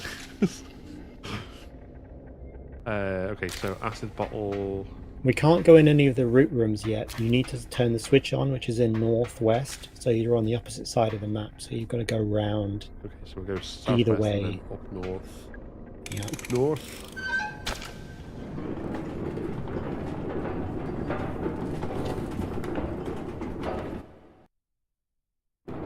Every good game has a little minecart section. So even though it's really nothingy in this game, it still has. You can still say it's got a minecart in it.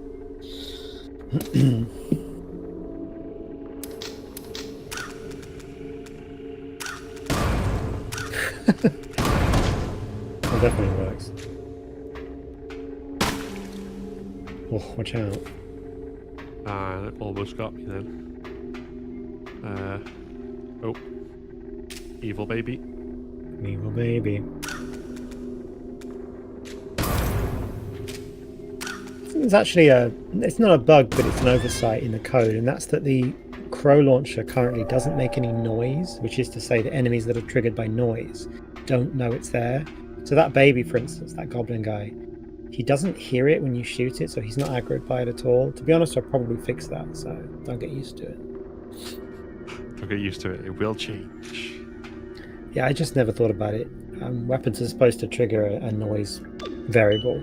And I just forgot to do it for Crow Launcher. I don't think I ever solved. Is this a solvable So this is thing? This is an unsolvable puzzle, and it's there for story reasons. So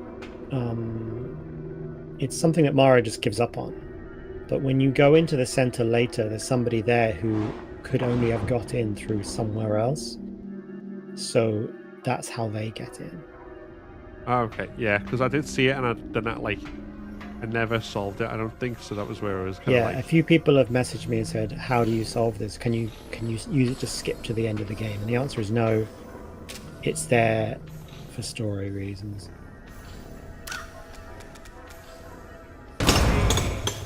Nice chain reaction onto the fire barrel.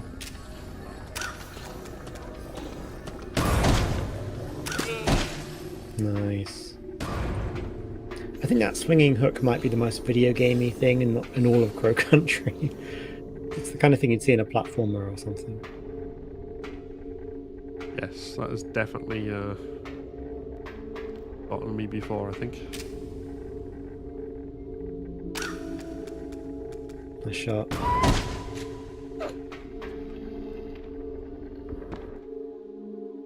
So yeah, you can use bonus items if you want, but you won't be able to get a good rank if you do. So that's just my compromise for allowing you to use them.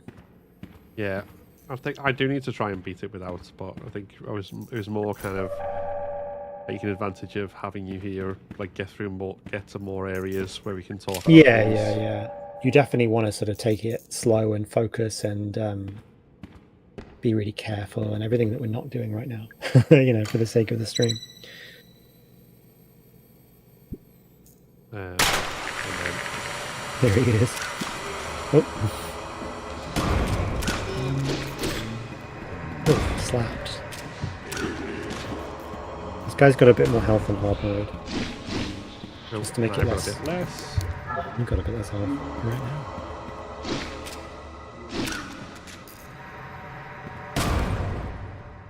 I think that's it. His arms came off and he's melting. Here's one of the only references to the game is set in Atlanta, Georgia, and there's not really any references to it except for this one number plate which references a real sports team. I just picked Atlanta because it's where you might find a cheap theme park, because it's just far away enough from Florida and California where they have their own, you know, cheaper theme parks basically.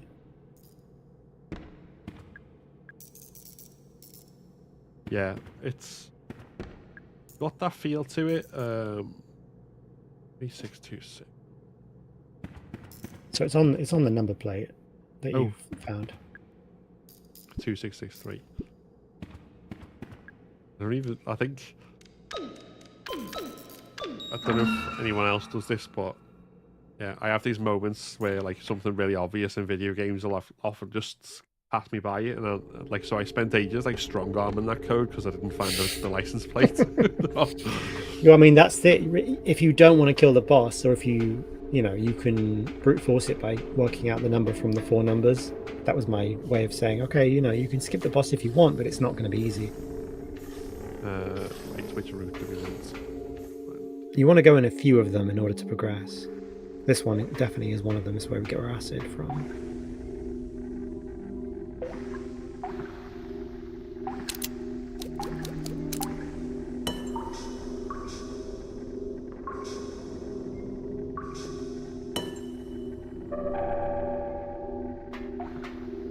Nice. So now we could go back up and do the theatre, but there's 2 other things that you really want to do before you leave the underground. If you head the other direction, to southwest, through the pipe to the southwest corner.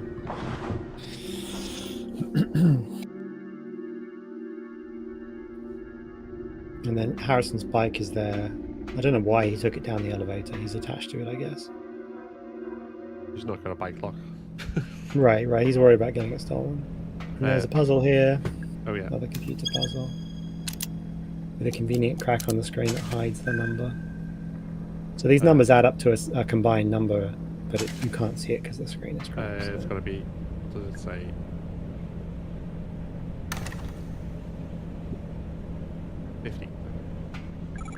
Talk to him as well so he doesn't feel ignored. The running joke with Harrison is that he can't do any of the puzzles, so he gets really annoyed and frustrated by Crow Country. He's just not cut out for puzzle solving at all, so he just kind of can't go anywhere.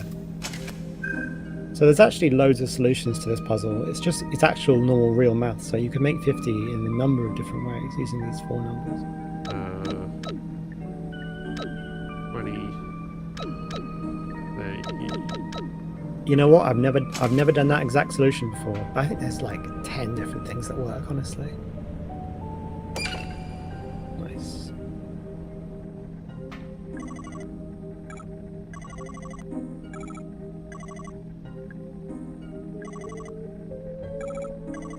Alright, bye Harrison.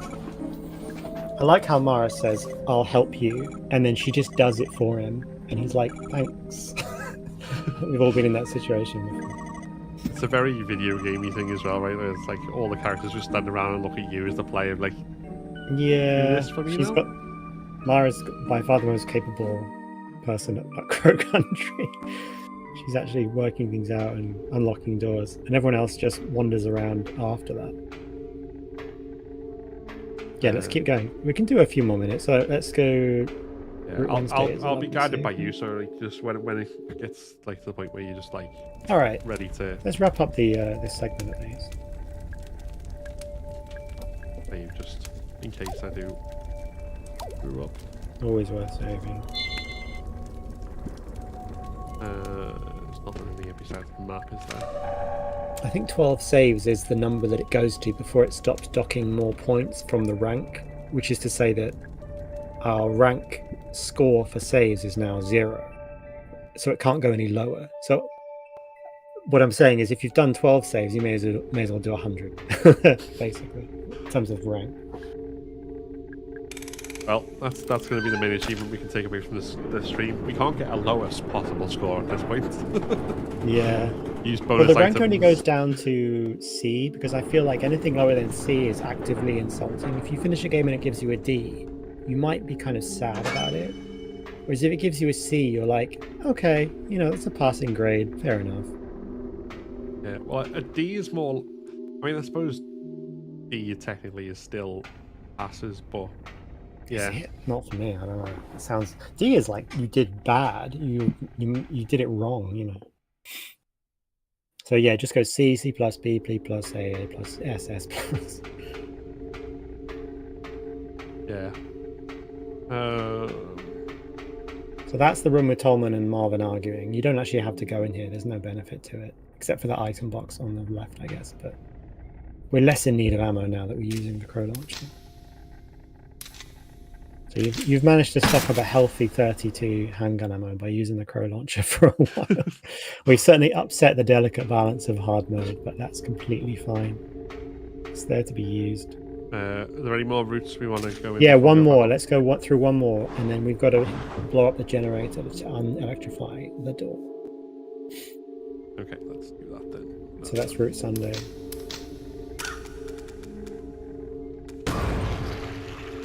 Those puddle enemies, it's supposed to be that when they're down on the ground like that, they don't take much damage, but the explosions do damage them. So actually the crow launcher is really, really good against those puddle enemies. Watch out. Bit overkill, but it did the job.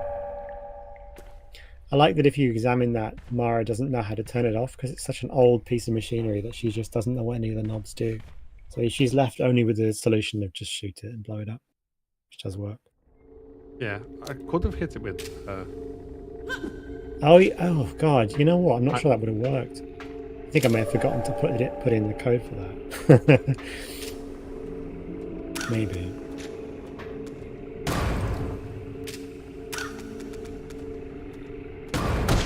Nice. Good job. Right. Where Okay, so now we can go back upstairs and we'll be positioned right next to the theatre, which is really efficient. That's why I normally do this route. So we can use the acids to get the key, and then we can go in. Yeah, let's finish it in Crow's office, because there's like another hour of stuff after that, but that'll be a really good stopping point. Let's not have you do any nonsense. Shoot the crow-shaped acid thing with your crow-shaped. That's... Oh, he's glitching through the door. I think he's... Yeah, that's my bad. It's the same problem with the spindle. I know it causes it, and I'm going to fix it. Anyway. Oh, that's that. Yeah, I saw that, and yeah, I didn't pull the lever. That was why I got... Yeah, it's really a good idea to open that door. So this is... You want to go the other way if you're going to the theatre. Okay, so we're going this. Yep. Oh, for God's sake.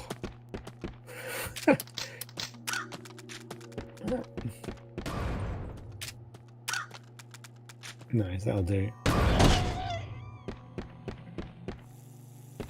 Watch out.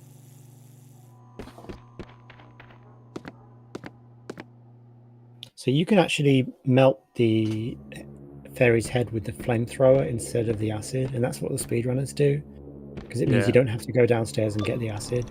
I think that's what I did first time. Oh, really? It's supposed to be an optional secret, but a number of people just did it instead of the acid. But it does require you to get the flamethrower and get gasoline, which is not something that... Like, getting the flamethrower is hard because it's one of the hardest puzzles in the game, I think.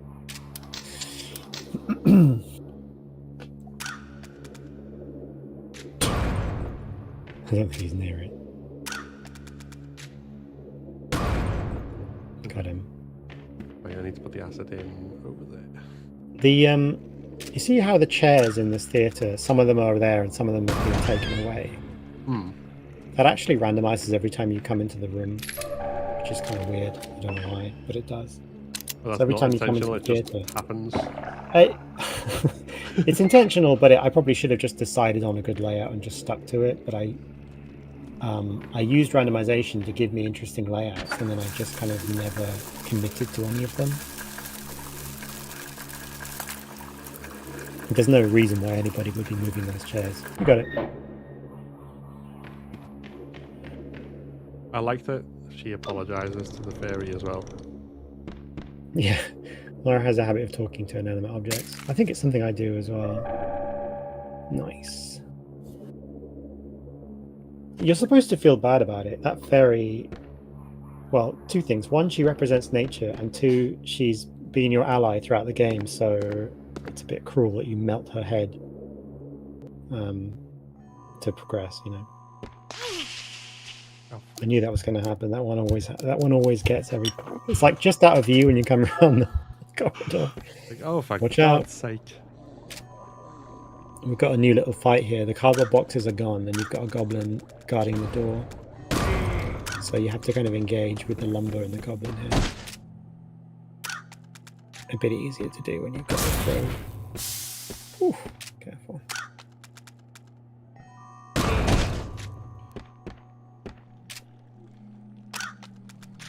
Putting enemies in doorways was a good way to make hard mode harder because it forces you to engage with them to some extent because there's no running around him if he's blocking your path. Yeah. No, not the acid bottle. Okay. There we go. That brings us to Edward Crow's office. Nice. Yeah, we can go save here, and then I might disappear. That's all right. Yeah. Save is. Remember where the save point is? It's hidden, secret. Oh, it's through. Mm-hmm.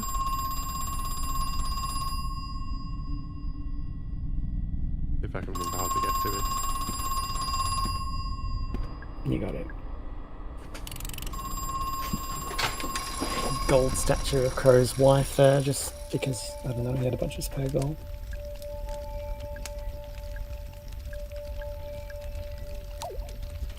Nice. There we go.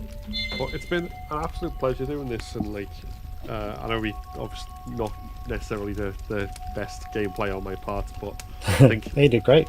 it was more interesting kind of hearing where it all come from and talking about it, the game, and the origins of everything. And this is definitely shaping up to be one of my favourite games this year. Oh, thanks. It's some stiff Which- competition as well this year. It's very impressive to say that.